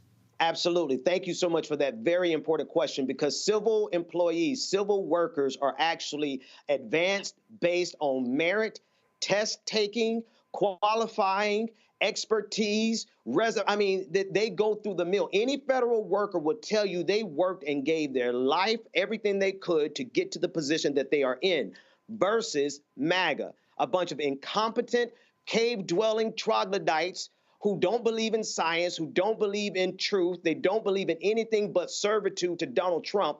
We guarantee, we know without a shadow of a doubt, if these federal workers resign, they will be replaced by people who are incompetent, incapable, and ideologues. All right, thank you. Matt. One more question, Pastor Ben. So my understanding is under President Clinton, there was some version of federal workers being asked to leave. I don't know all the contours of that, but if you would please let us know, is there any precedent for this? And if so, how was it done legally there, so we can contrast to what we're seeing, the illegal, actions going on now? Not at this scale and not in this magnitude in terms of who's doing it. Elon Musk, the request goes against most of the policy, which requires a 30-day notice in any case with federal workers. That's the baseline, not to mention whatever the unions have. On top of that, there are layers to this being done. However, if they could just get everyone to quit, then they don't have to go through those layers. And so how would it absolutely look? Actually, one second. I actually have the answer here. So a fact check was done on this here. And go to my iPad. Did Clinton set the precedent for mass federal workers? Trump fans say his plan for federal worker buyouts is not new. In the early 1990s, Bill Clinton See, I want y'all to hear this. This is the operative phrase. Bill Clinton signed an act allowing $25,000 buyouts for federal workers. That was passed by Congress. And that's right here. Under Clinton, the government offered mass buyouts. But there's a key difference with what's happening under Donald Trump. A bipartisan Congress overwhelmingly approved Clinton's program following months of review. That's the difference. There it is. That's the difference, because this is being headed up by Elon Musk. He has taken his prerogative, he's taken his ego, his pride, and his platform, and has decided that this is what the United States of America is going to do, as opposed to Congress passing legislation. All right, then.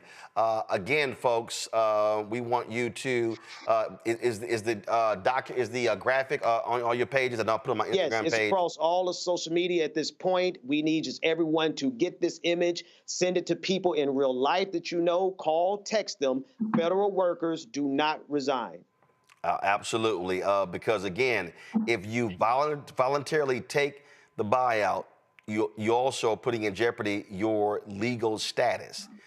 So and I'm sure Matt, being a lawyer, will tell anybody, you want to protect every legal opportunity that you have. You don't want to take that buyout. Don't even get near it. And I need people to understand. I know Christopher Wray and these other people, they resign. Y'all, I'm just going to tell y'all this here. When I worked at a radio station, KRLD in Dallas, Jack Hines was a news director, and so Jack wanted me to resign. Hell no, I ain't resigning. So somebody came to me and said, Roland, I don't understand. I mean, they're trying to force you out. I said, you never quit because you can't file for unemployment insurance. That's right. I said, you let them fire you. Y'all, getting fired today ain't the same as it was 30, 40 years ago. I don't give a damn.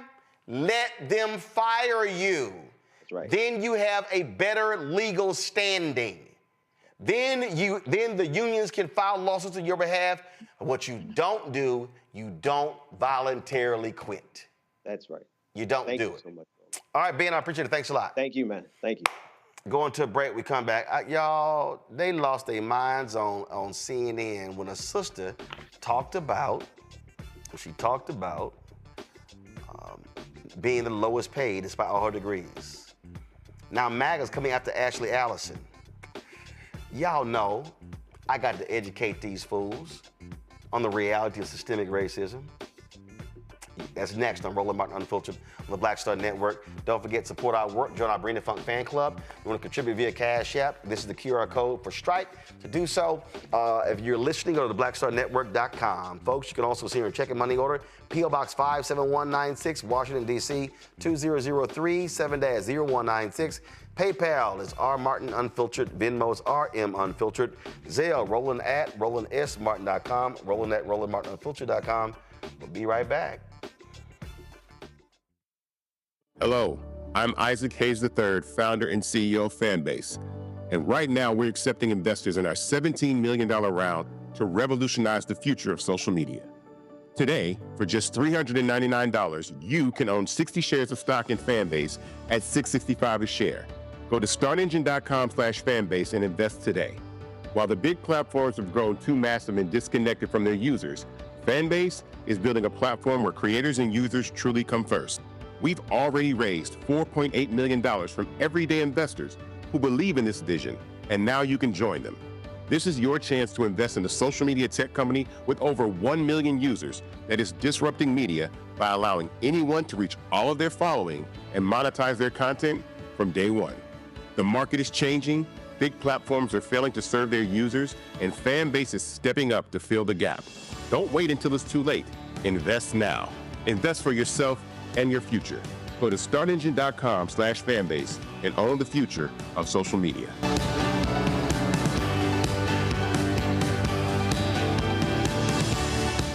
Hey, what's up? It's Sammy Roman. Hey, it's John Murray, the executive producer of the new Sherry Shepherd Talk Show. It's me, Sherry Shepherd, and you know what you're watching, Roland Martin Unfiltered.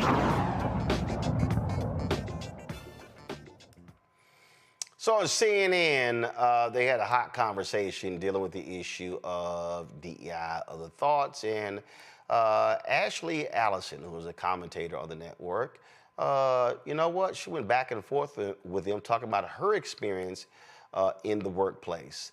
MAGA is really upset with what she had to say. Watch this.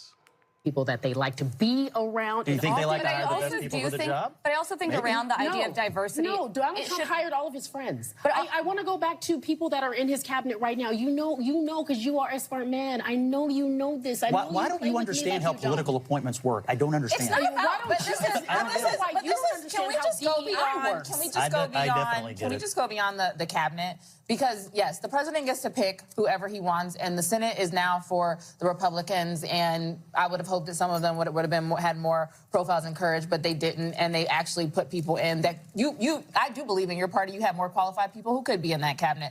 I'd like to think that, but that's not what they chose. Secretary of Defense. That's not what they chose, so go for it. The issue in this country right now is we live in different realities. That's right. I live in a reality where I know I do not have the same opportunity as you.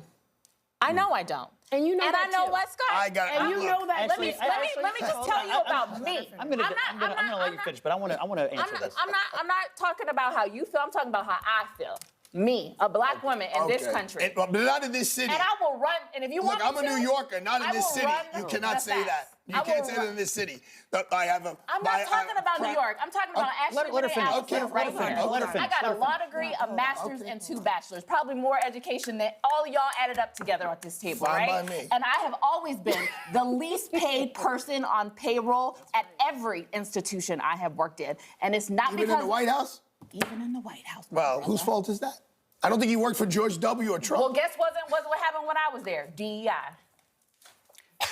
Scott. Look. I'm head Scott. Look, you're my friend. I respect you tremendously. I think you're probably the smartest operative in the Democratic Party, and they should listen to you more. That's number one. Number two, you and I share a comparable background. We're both from the Midwest. We both come from middle-class families, lower middle-class families maybe. I actually think we share a lot of similarities in our journey.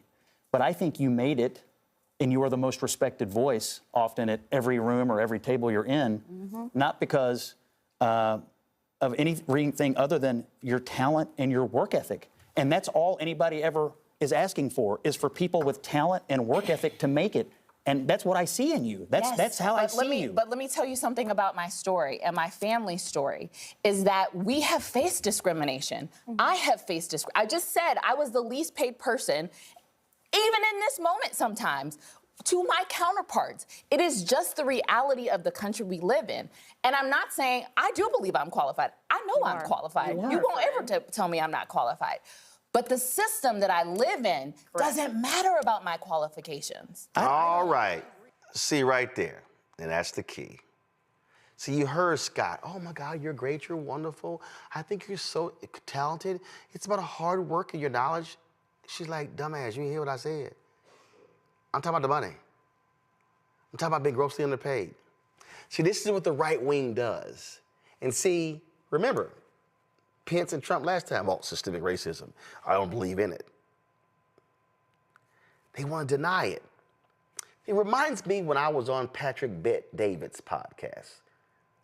I had to school his ass. When it came to racism and housing. And if y'all want to see, now first of all, his ass ain't even from here. He from Iran. He ain't even from here. He tried to say in an interview, why don't I go back to the neighborhood I grew up in? Why don't your ass go back to the country your ass from and fix that? Watch this. I just want y'all to understand how these people are nuts. Are you familiar with Palmdale? I'm gonna need you to be drug tested. Seriously. Yeah. Do you even know today? We've done the stories in Florida. When somebody's black selling their house, the appraisers will come in and literally give them a value $100,000 to $300,000 less because they're black. You know that that's actually happened, right? You'll take one story and say that. Oh my God! On how many occasions has that happened? Are you serious? Do you think a message like okay? Why don't you go ahead and Google? Why don't you go ahead and Google? How many times has that happened? No, I believe it's happened, but how many times has that happened? The New York Times literally just did a story talking about the systemic racism that exists within housing appraisals. This is a fundamental problem. I'm trying to see you're living in a different reality. What progress are you making by saying that? What progress? So what you're doing? I'm trying to end that. Okay. Do you know how inherent? Okay, hold on. You said you're Middle Eastern, right? You're trying to. Hold on. You said you're Middle Eastern, right? I am. Yes. How would you feel? How would you feel? Yes. If you're selling your home, you've got a home that you know, right? And you put upgrades in it, and you know your home is worth $500,000. Yeah. And somebody comes into your home, and they see your photos, right? And they see your family, and then they go back and they go $350,000. You go, what the hell? So you tell that story. Wait, one second. To get people to be convinced that that's happening. It's actually out of 1,000 appraisals. Oh my God. Out of 1,000 appraisals, how many times does that happen? Out of 1,000 appraisals, how many times does that happen? You want to pull that up? Tell you want me. him to pull that up? That's your world, though. Out of 1,000 appraisals, how many times does that happen? Let's just say it happens. It is a significant issue in America. Oh my God! And wait, one second. And then when the woman, a black person should not have to remove their photos from the wall and remove black art and remove black books to have a white appraiser then come in and go, oh, it's actually 550. So one second, because I'm going to show you how it impacts generationally. Here we go. So when you, follow me here, because this is housing in America. When you then get that lower appraisal, you then cannot sell your house for the higher value, which then means you are not then taking those proceeds and being able to invest, being able to send your kids to school. And what I'm trying to explain to you is there is a world out here that for some reason you're like living in Unity world that ain't the real America. Brother, you have the wrong guy. And I'm trying to get rid of that stuff. You have the wrong guy here. You have the wrong guy. I'm trying to get rid of it. Okay, good for you. I am as well. But you have the wrong guy here. And here's what I mean by that. So when you ask the question, what do you do if they appraise your house $350,000 less, right? That's your question. Okay. I don't see myself as a victim. I stopped looking at myself as a victim a long time ago. And by the way, being Armenian and Assyrian, you know what a lot of people in the Armenian community do? You know what a lot of people in the Armenian community do? They sell victimhood mentality. I'm raised with that, which is the statement of mechka. I know you don't know what the word mechka means. Mechka means, oh, poor Roland, oh, poor PBD. I don't see myself as a victim. And the other part is when you use one story as an example to divide and get people even angrier, because out of 1,000 appraisals, this happened one time, I don't think you're unifying when you say a statement like that to say, hey, this is what's taking place all the time. But going back to it, so you left because you wanted better economic situation for yourself. Listen to what you just said. Again, I'm having a hard time listening to what you just said when you're saying it's so fundamentally flawed because when you say, "Oh my God," you see yourself as a victim. You do. No, you're selling it as a victim. No, I'm not. What I'm selling is a reality. What I'm selling is when this is again. Since I guess you couldn't pull it up. Okay. Oh, he did pull it up. Okay. The Biden administration, the Federal Housing and Finance Agency, released 47 million appraisal reports to the public for the first time. The appraisals, which were compiled between 2013 and 2021, present evidence of a persistent, widespread practice in the home appraisal industry to give higher values to homes when the occupants are white and devalue them if the owners are people of color. That's such bullshit. That's such bullshit. You know why? Hold up. Let me tell you why that's such bullshit. They actually took the reports and showed the data, and now you call it bullshit. Of course I call it bullshit. So you asked for the data and the facts. No. And now you give your opinion because you don't like the facts. Bro. Come on, man. Do you run a company? Yes, I do. Okay, so when you run a company, how much shit can I find in the OPEX? How much in the what? With OPEX. When I go into my balance sheet and I look at my expenses, my monthly expenses, what I'm paying for, rent, employees, benefits, workers' comp, I can give a number and say, we lost $280,000 this year. And it's like, oh my God, we lost $280,000. And then I open up the balance sheet and then boom, I'll see you're moving your face like you don't know what I'm talking about. First of all, when I see a data like this, tell me the whole story. To jump to conclusion with something like this without seeing the entire story, It's ludicrous to make a comment like that. But analyzing the millions of appraisals by using census tracts as a proxy for neighborhoods and comparing communities with nearly identical housing stock, two researchers found that the results showed a clear correlation. The higher the proportion of white residents in each community, the higher the appraised value of individual homes. They compared similar data. See, again, you want to reject the facts. And what I'm trying to explain to you is I am refusing to constantly have people give data without me having access to the entire thing for their own benefit to divide So what you're saying is, in order for you need access to the 47 million home appraisals. I'd love to see yourself. I would love to see it. Okay, guess what? It's a federal agency. File a FOIA. I'd love to see it. File a FOIA. But here's file a what? A FOIA. Okay, so I'd love to see it. You know why? Here's the part. How often do you see data being used and we don't know the whole story? Both sides. How often? Well, first of all, we see data out there, but what I'm saying, I'm looking at data, actual data, and I'm also looking at a reality. And here's what I'm saying to you. And again, this is what you, for some reason, you're not fully accepting. What is the most consistent way Americans have been able to actually build wealth? It has been through housing. That's been historical. And when you are black in America, this is not an opinion, this is not a perspective, it's a fact.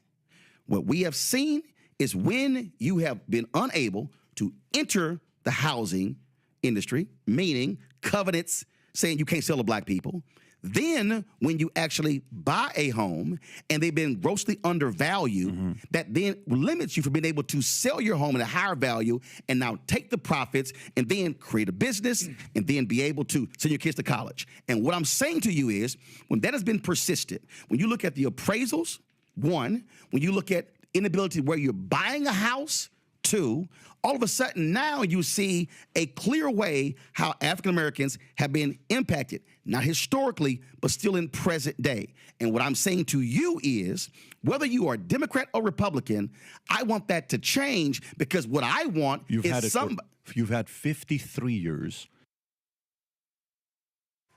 So come on. So I want y'all to understand. Y'all heard all that. See, I wanted to play that for a reason. Because, see, even when you present the facts, well, I need to see the data for myself. I don't believe that. I mean, you're bringing up just one example. I mean, I don't understand what you're doing. They are living in an alternate world, y'all. They are. When you show the data, how much a black man makes compared to a white man? Oh, well, you know, education. Now, the brother or the sister got more degrees than the white guy. Oh, well, what? You mean tell me that there's data that shows that the average black college graduate makes less than a white high school graduate? Oh, well, I don't, okay, dang, now I got to figure out, but this is the game that they play. And then with a Scott Jennings, well, man, I think you're wonderful. You're talented. You're very smart. I think you're the smartest analyst in the Democratic Party. They should be listening to you. I think you're amazing. You've got work ethic. And he never addressed her central issue. I get paid less. This is the bullshit that we deal with, Matt, Zachary, and Michael. I'm gonna start with you, Matt. And that white folk, even white liberals, but especially white conservatives, white Republicans, can't deal with. Ashley was on point, and MAGA, they can go to hell for attacking that sister for trying to educate you idiots. No, it's not that they can't deal with it. It's that they won't deal with it. And what Scott Jennings did is what we see them do every time. They try to tokenize one person without looking at all of the phenomena, right? What did he do? He started lauding her and about how she's great and all that. She's talking about something that we all experience. And instead of addressing that issue, he decided to say, but you're my friend. You're cool. You're good, right? We are not judged on an individual person. We're judged across how our people are treated. And if we are getting paid systemically less than everyone, that is a demonstrably true phenomenon that's provable by evidence. And it doesn't matter how Midwesternly genteel and saccharine sweet you sound when you say that she's A-OK, Scott Jennings, when she's talking about a phenomenon that is easily provable. It's not that they won't or they can't deal with it. It's that they won't deal with it. And to that particular that they won't deal with it, Michael, here's Frank Luntz trying to white mansplain how folks in my focus group, they just don't want to hear these things because you make them feel bad. Listen. These people, I focus group them, and they are really, really tired of being accused of either racism or sexism because they voted for Donald Trump. And it's one of the reasons why so many of them did. I sat on this stage with you and got chewed out when I suggested there's a better language to reach out to voters, that the Harris campaign is missing what they're looking for. And I say the same thing here. Americans just want to be Americans, not hyphenated Americans, not female Americans, Black Americans, Jewish Americans. They just want to be Americans. How do you think it makes people feel, Black people, women, any person who has immutable characteristics about themselves, to be told every time that something happens that because they exist in a particular role, it is their fault? How does it make them feel? How does it make people feel when they're told that they're a racist? No. I mean, answer. But answer my question. I am, because these are predetermined considerations. But no. You're telling me I'm calling. Do you want an answer? Well, you're not answering my question. You're telling me. Yes, I'm trying to. You were telling me that your response is in bad faith. I mean, what she is saying is something you're not responding to because it doesn't address why Donald Trump immediately went to DEI as an explanation without any evidence whatsoever for what looks to be an inexcusable and certainly a very devastating and tragic plane and helicopter crash a couple of days ago. And instead, you pivot to talking about how terrible it is that some people who voted for Donald Trump are being called racist and sexist. You're refusing to grapple with. It was actually a 10-minute segment, and there's no way in hell I was going to play all 10 minutes because, I mean, that bullshit gets on my nerves. But, Michael, this is the fact. White folks in this country, especially white conservatives, oh, my God, you're saying these things to them, and we're Americans, and we're not hyphenated, all this sort of stuff. Well, they don't like hearing bad news. That's why in this country, we've always had to soften our tone, change it, because we gotta talk about these things to make white people comfortable, to make them not, no, but that's not me. That's why DeSantis and the Republicans changed the law in Florida, where if you bring up sensitive historical facts, and if a white person feels uncomfortable in the classroom, then the conversation has to stop because I'm uncomfortable. I feel like I'm being attacked because of the Scottsboro boys. feel like I'm being attacked because 4 little girls were bombed in a Birmingham church. I feel like I'm being attacked because Black people were beaten and killed. I feel like I'm being attacked because white people lynched Black soldiers in their uniforms. I'm being attacked because we literally had an institution called slavery where we debased, dehumanized, and murdered and subjugated people of African descent. And so, therefore, since I feel attacked, we can't talk about it. We can't mention it. We can't talk about it. And so, oh, I'm sorry, we can't talk about how Black women, you're being grossly underpaid, but you got multiple degrees. We can't talk about the Black people in corporate America who train the white people who then get promoted, but the Black person who's far more qualified never gets actually promoted. No, we actually can't talk about those things because, Michael, it makes them uncomfortable. Well, you're going to stay uncomfortable when I speak. So not only multiple degrees, but more student loan debt, and part of Project 2025 is to eliminate student loan forgiveness. Okay, and so you're not going to have the student loan forgiveness under the Biden-Harris administration you're not going to have that under the Trump administration that you had under the Biden-Harris administration. But the comments here about Scott Jennings, and I can't stand Scott Jennings. I can't. I see him sometimes on CNN, but what he did was he does what Republicans and Black Republicans always do when they are backed into a corner. They never focus on the pattern. They always make it an isolated incident. This comes straight out of the Republican playbook, okay? So he talked about, he's basically saying you're one of the good ones. That's what he said. Yep. He didn't want to deal with the fact that Black women make 69 cents on the dollar that the average white male makes, and it takes the average Black woman 20 months to make the same amount of money that the average white male made the previous 12 months. And that accumulates over 40-year working lifetime, 40-year working career, almost $1 million in lost earnings that African-American women lose out on. That's because of racism. Racism is a system of advantage and privilege distributed based upon race. And this is why Black women's equal pay day exists. It happens in August. So when you look at the facts on this, and CNBC.com has an article, Black women make nearly $1 million less than white men during their careers. This is from August 3rd, 2021.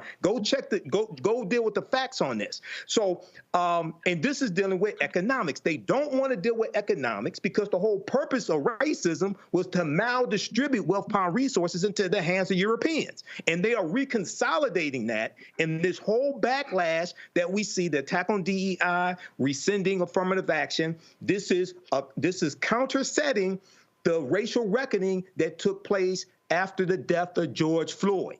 And they said, we're done with this. Donald Trump is back in office, and they are putting in place Project 2025. Hashtag we tried to tell you. Zachary. They are feeling bad because they feel guilt. And the guilt hurts. The guilt hurts. It's what their ancestors did to our ancestors, and it's what they are doing currently to us and to people like Ashley Allison, who is one of the most gifted and talented journalists that we are blessed to have on our television screens. Not only is she a phenomenal journalistic personality and voice, but she is an entrepreneur who is fighting and combating misinformation and disinformation in the Black and Brown communities through Watering Hole Media. I'm a huge fan of Ashley, not of CNN, I prefer, Roland Martin, Unfiltered, and Black Star Network any day of the week. Everything that Michael said, I once again want to reiterate, hands down, this is all laid out in Project 2025. If you would have read it, if you would have just, or not read it, look at all of the content that was being pushed out all across social media platforms about this, you would have seen that the plan is to not only take away opportunities for minorities to go to college, but to take away that funding, to take away Pell Grants, to take away student loans. All of that's in the pipeline and probably going to come down on us so that we will be able to, or be forced back into the Black jobs. They don't want us in the C-suites.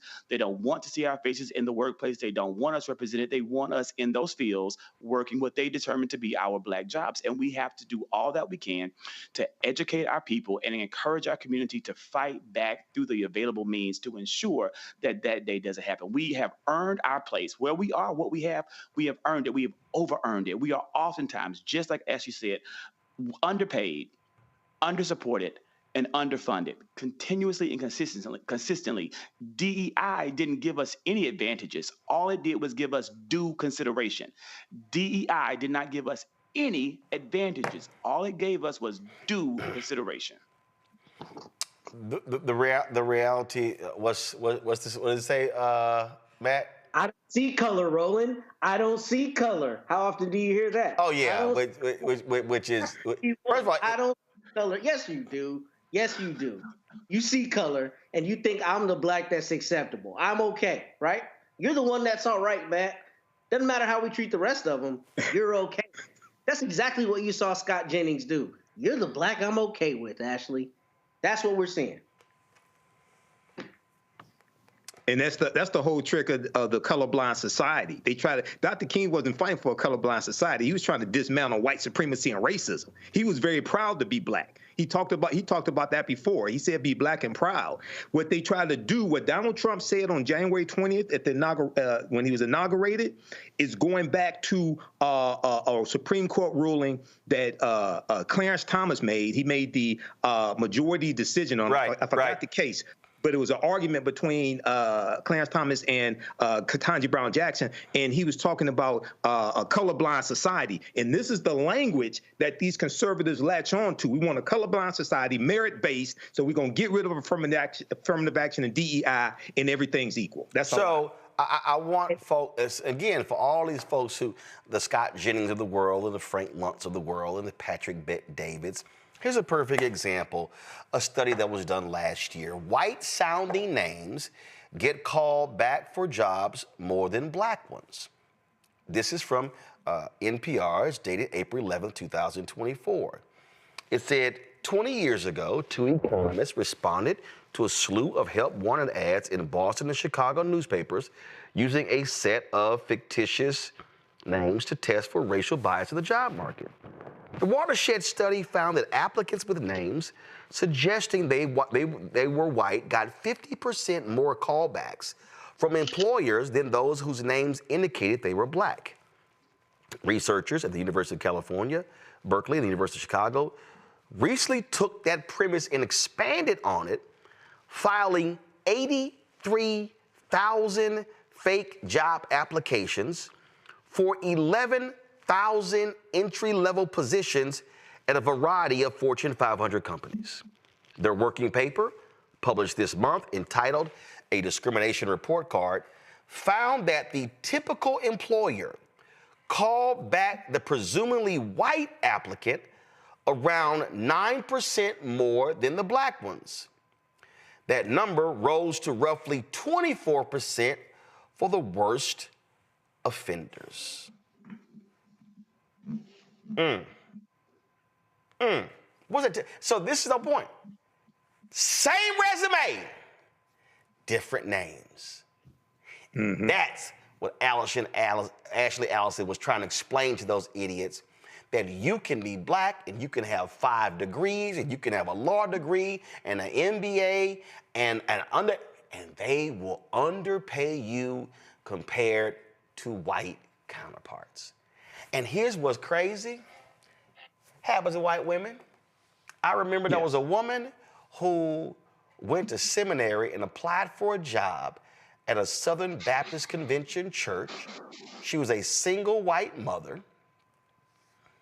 And there was a white man who applied for a job, and the church literally told her, she was already there, the church told her that they were going to pay the white man more because he was married and had kids, and she was a single woman.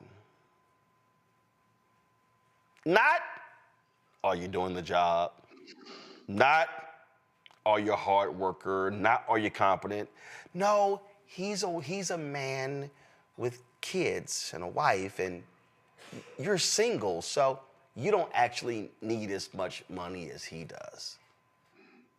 Those folks don't want to hear that. And what Frank Luntz, of all people, let me be real clear, this is the same Frank Luntz who, through his focus groups, focus-tested racial language. Frank Luntz, frankly, should never be on any cable network because Frank Luntz is part of the problem with today's politics. And he's actually talked about it in the past. It was his focus groups. How do we craft certain language that will get these white Republican voters to support or oppose certain things? He's part of the problem. And so when he sits there and goes, well, in my focus group, they're tired of being, that's just toxic language. They're tired of being called those names. Let me just say this real quick. If you are a Donald Trump voter and you're MAGA Republican, and you're tired of being called racist and being called sexist, why don't you stop supporting racists and sexists? What a novel concept. Sonia Massey's family has reached a multi-million-dollar settlement with an Illinois county following her fatal shooting by a white sheriff's deputy in 2024 after extensive confidential discussions between county attorneys and Massey's family lawyers. Sangamon County officials negotiated a $10 million settlement through mediation. The 36-year-old Massey was shot and killed in her home near Springfield on July 6th of last year. Sangamon County Sheriff's Deputy Sean Grayson and other sheriff's deputies responded to a call about a possible prowler at her home. She called. Grayson shot Massey when she checked on a pot of boiling water in her kitchen while saying, "I rebuke you in the name of Jesus." Grayson has been fired from the Sheriff's Department and is facing first-degree murder charges in connection with the shooting of Massey. He remains in jail but is contesting his detention in court as he awaits trial. Folks, let's go to our Black and Missing for today.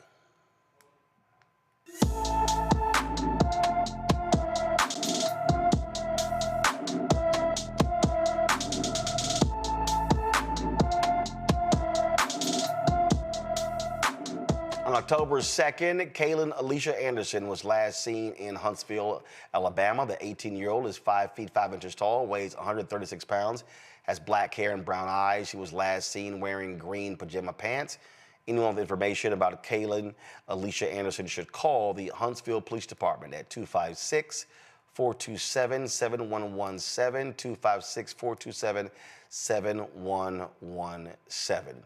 Do want to give the three of you an opportunity to just share your thoughts. We were talking about how Democrats are responding and what they're doing and sort of different things like this. And we saw today, we started the show with Democrats going to these different federal agencies. I personally believe they should be doing that. Dr. King always talked about, I need an antagonist in order to have direct confrontation, direct action.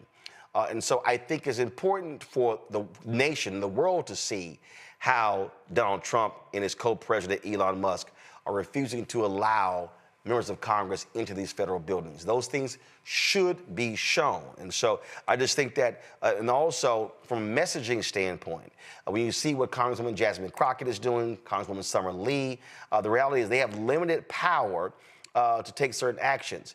But I absolutely believe, Zachary, that Democratic senators should be saying, we ain't voting for a single one of your nominees.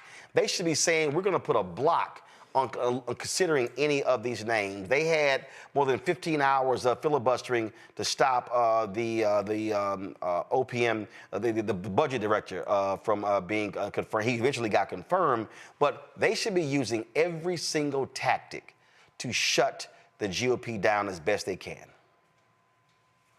Hands down, the fact that Senator Marco Rubio was confirmed with 99 votes, almost every Democrat voted in favor of him, when we have not seen that kind of bipartisan support in decades, astounds me. That for me was my actual aha moment, wake up call. Well, you know what? Instead of calling it an aha moment, I call it an oh no moment. And that's when I decided to look. I hate to say it publicly, way more critically at Chuck Schumer and his role as a leader. And he's completely kind of proven his lack of spine and that he really is that spineless Democrat and how he has been responding to this moment. This is a moment that the American people need Democrats to step up in the exact same way that we have been seeing Representative Jasmine Crockett do, in the exact same way that we've seen Maxwell Frost do for Gen Z. We need to see our senators do the exact same thing. And for Chuck Schumer to be the leader, the Democratic leader in the Senate, and to be unable to understand this moment, it really does. It's disappointing.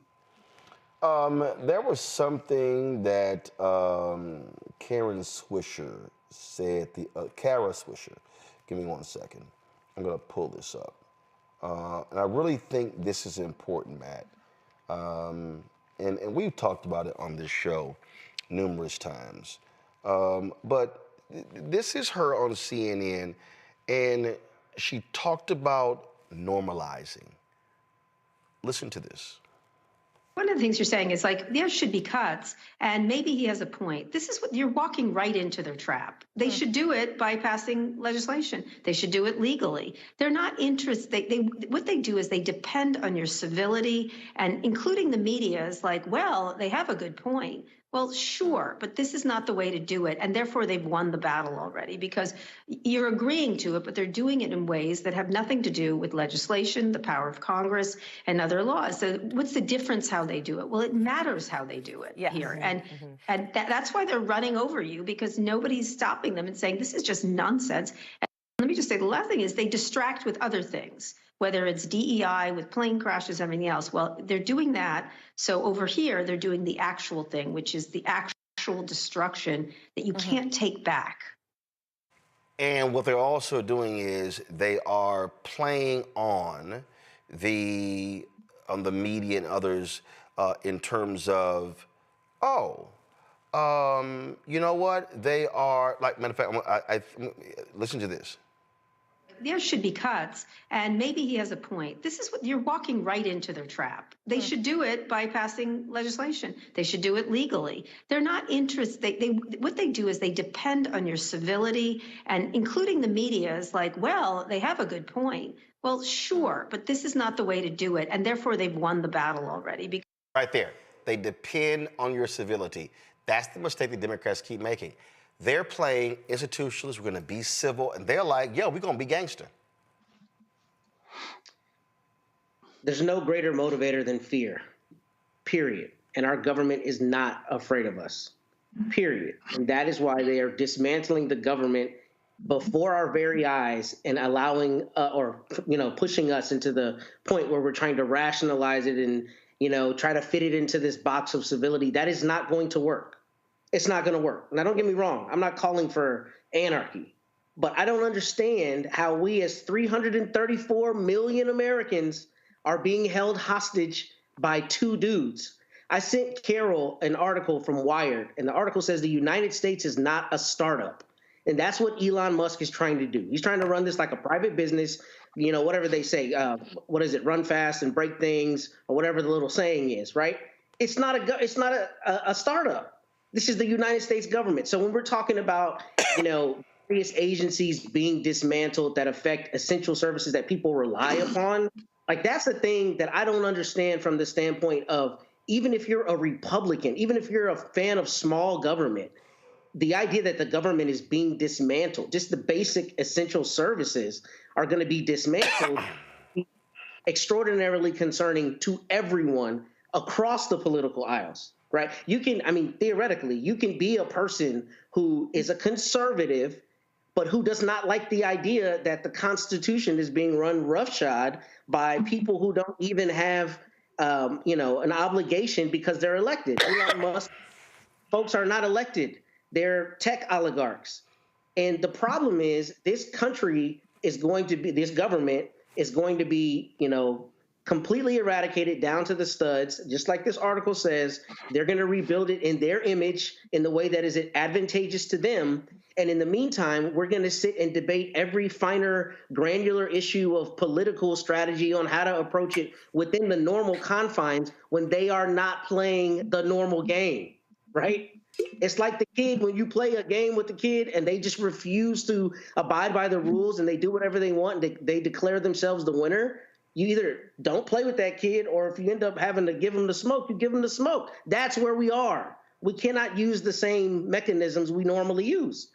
And, I know I sound a little Don Quixote-ish, but I have no other way to say it beyond we are having two different realities. There's a reality where they are going in and looting the government, and we're sitting around hoping that they stop doing it. I don't understand how two dudes are holding an entire country hostage. I don't understand how there are not hundreds of thousands of people outside 1600 Pennsylvania demanding different action. Frankly, I don't see how we as a society allow this to continue happening. Well, and maybe there's something I'm not considering, but look, they voted for this crap. Look, again, it ain't like, Michael, as we keep saying, it ain't like they didn't tell us. They told us, but And then he denied it. Well, I don't know anything about. I know nothing about Project 25. I don't know anything about that. Whatever. And again, and so that's why you see these people. Well, we didn't think he was going to go this far. And here's the deal. Listen, unlike last time, ain't no third term. So there's no, oh, I can do whatever. Y'all can't do nothing to me. And by the way, y'all impeached me twice, and Republicans didn't convict me at all. So I'm good. When you give somebody that kind of power, a fool like this, he don't believe in lines. He believe in obliterating lines. Forget crossing lines, going to the edge. Nah, he like, yo, I'm about to hop, skip, jump, parachute, bungee jump the fuck over these lines. Yeah, it's so much here. It's the one of the biggest difference between 2016 and 2024 is that in 2016, Donald Trump did not think he was going to win. So there was no plan. There was no plan in place. And he didn't surround himself with as many loyalists back then as he has now. He learned from that. And in the 3.5 years they put together Project 2025, they've been planning this. They've been looking at the weaknesses in the system, okay, and how to take this over. This is how Elon Musk takes over the Treasury, and nobody saw it coming. And then you have the legal analysts saying, well, he can't do this with the 14th Amendment. He can't do this with an executive order. They said, damn this, we're going to take it. And then now you come try to take it from us. Now, Democrats keep bringing a butter knife to a political street fight and wonder why they get their asses kicked. OK, so the fight that we've seen taking place the past few days, that has to continue. House Minority Leader Hakeem Jeffries is saying that they're ready. They're threatening to. Democrats are threatening to shut the government down in the House, coming up to the March 14th funding deadline to stop Elon Musk. He put out a 10-point plan this week, so they have to continue and intensify this. And also, the masses of people can't just put pressure on Democrats. You got to put pressure on these weak-ass, punk-ass Republicans who are derelict in their duties as well. Because if you don't, what you do is you give Republicans a pass. If Republicans don't feel any pressure from any people who they represent, they'll just keep on doing it, okay? And people, this past Wednesday, you had 50 protests around the country, many of them at state capitals. They had the 50-51, 50 protests, 50 states, one day. That was organized by Indivisible. Yeah. So a lot of people are downloading that document again like they did in 2016 and organizing as well. But this has to intensify. But, this is what we warn people about. Yep. And this stuff is happening faster than a lot of us thought it was going to happen. Well, again, and folks, go ahead, Matt. You know what's going to happen on the 4th of July? They're going to start talking about how this country was taken from tyranny by the American founders and how we should laud them and lionize them again, right? That is our core American ethos, that annually, July 4th, what do? We go out and talk about how they took this country from King George and they planted their flag. How are we allowing a tyrannical dictator who says he's going to be a dictator on day one, who will probably be talking about a third term sooner than later? I'm sorry, Roland, I disagree with you on that. I think that's absolutely what's coming, unless he's too old to continue on in the office. And we are acting like we're not at that point in terms of our democracy, our purported democracy. The idea that there are not people in the streets, like, you cannot just take the government from us, I don't understand. I really don't. And I don't know if it's just fear of discomfort. I don't know if it's fear of reprisal. But I know that 334 million is more than 2 mathematically. And how we have not become, pushed to action in a greater sense, I cannot understand it. Well, I don't think we have any political, normal mechanism to fight back. And that's why. But that's why I don't want to hear that shit. I'm tired. I mean, it's tough. No, this ain't the moment to be tired. Real quick, Trump has revoked President Joe Biden's security clearance. He said, quote, Joe, you're fired. And then this idiot has appointed himself chairman of the board of the Kennedy Center. He's fired all of the board members, even though he actually can't do that. But again, he thinks he's a king. That's what happens. Right. Gentlemen, I appreciate it.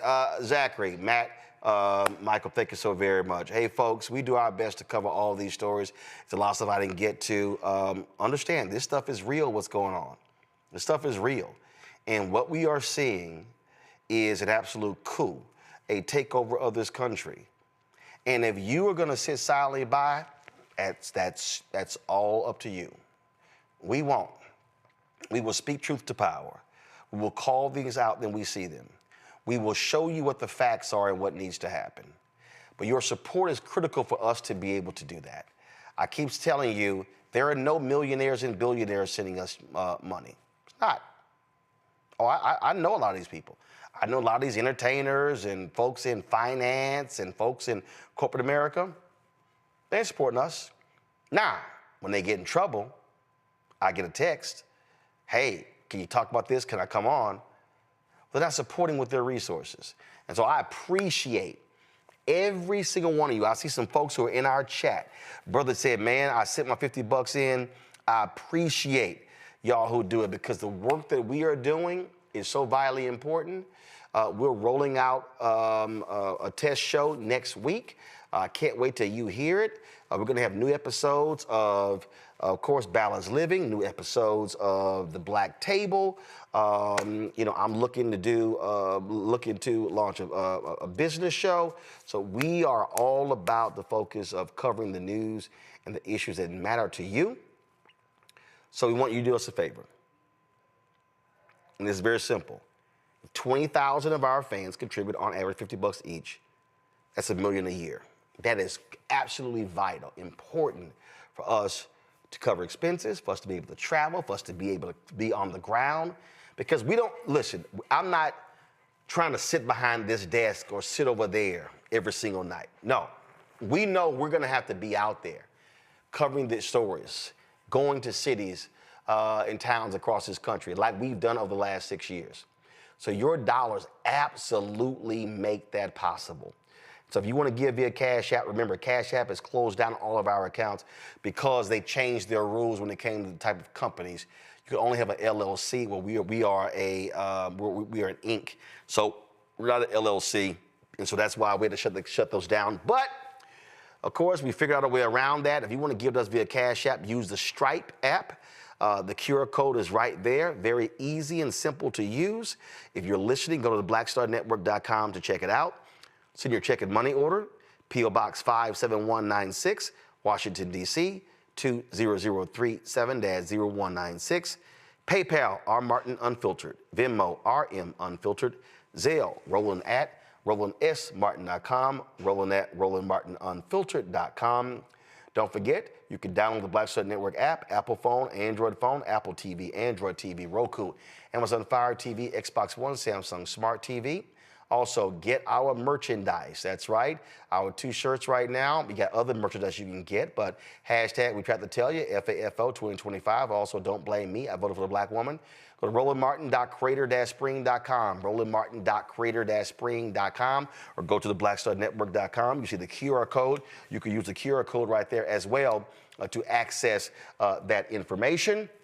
Of course, be sure to get a copy of my book, White Fear, How the Browning of America is Making White Folks Lose Their Minds. Yes, we took Target off of that. And so that's how you can get it. Download the audio version, which I read on Audible. And of course, you can also, what am I leaving out? Oh, of course, want you to download Fanbase, invest in Fanbase. And if you want to be invested in it, they've raised $8.5 million. The goal is to raise $17 million in this Series A raise. Go to startengine.com/fanbase or download the app Fanbase as well. Folks, that's it. I appreciate it. As we always close the show on Friday, we show all of our donors, and so we thank all of them. We thank you for watching. I'll see you on Monday. And let's see, who am I picking? You know what? Damn it. I want the Eagles to win. I want the Eagles to beat Kansas City. I want Jalen Rose to win. Because I don't support quarterbacks that like MAGA. I'm out. Holla!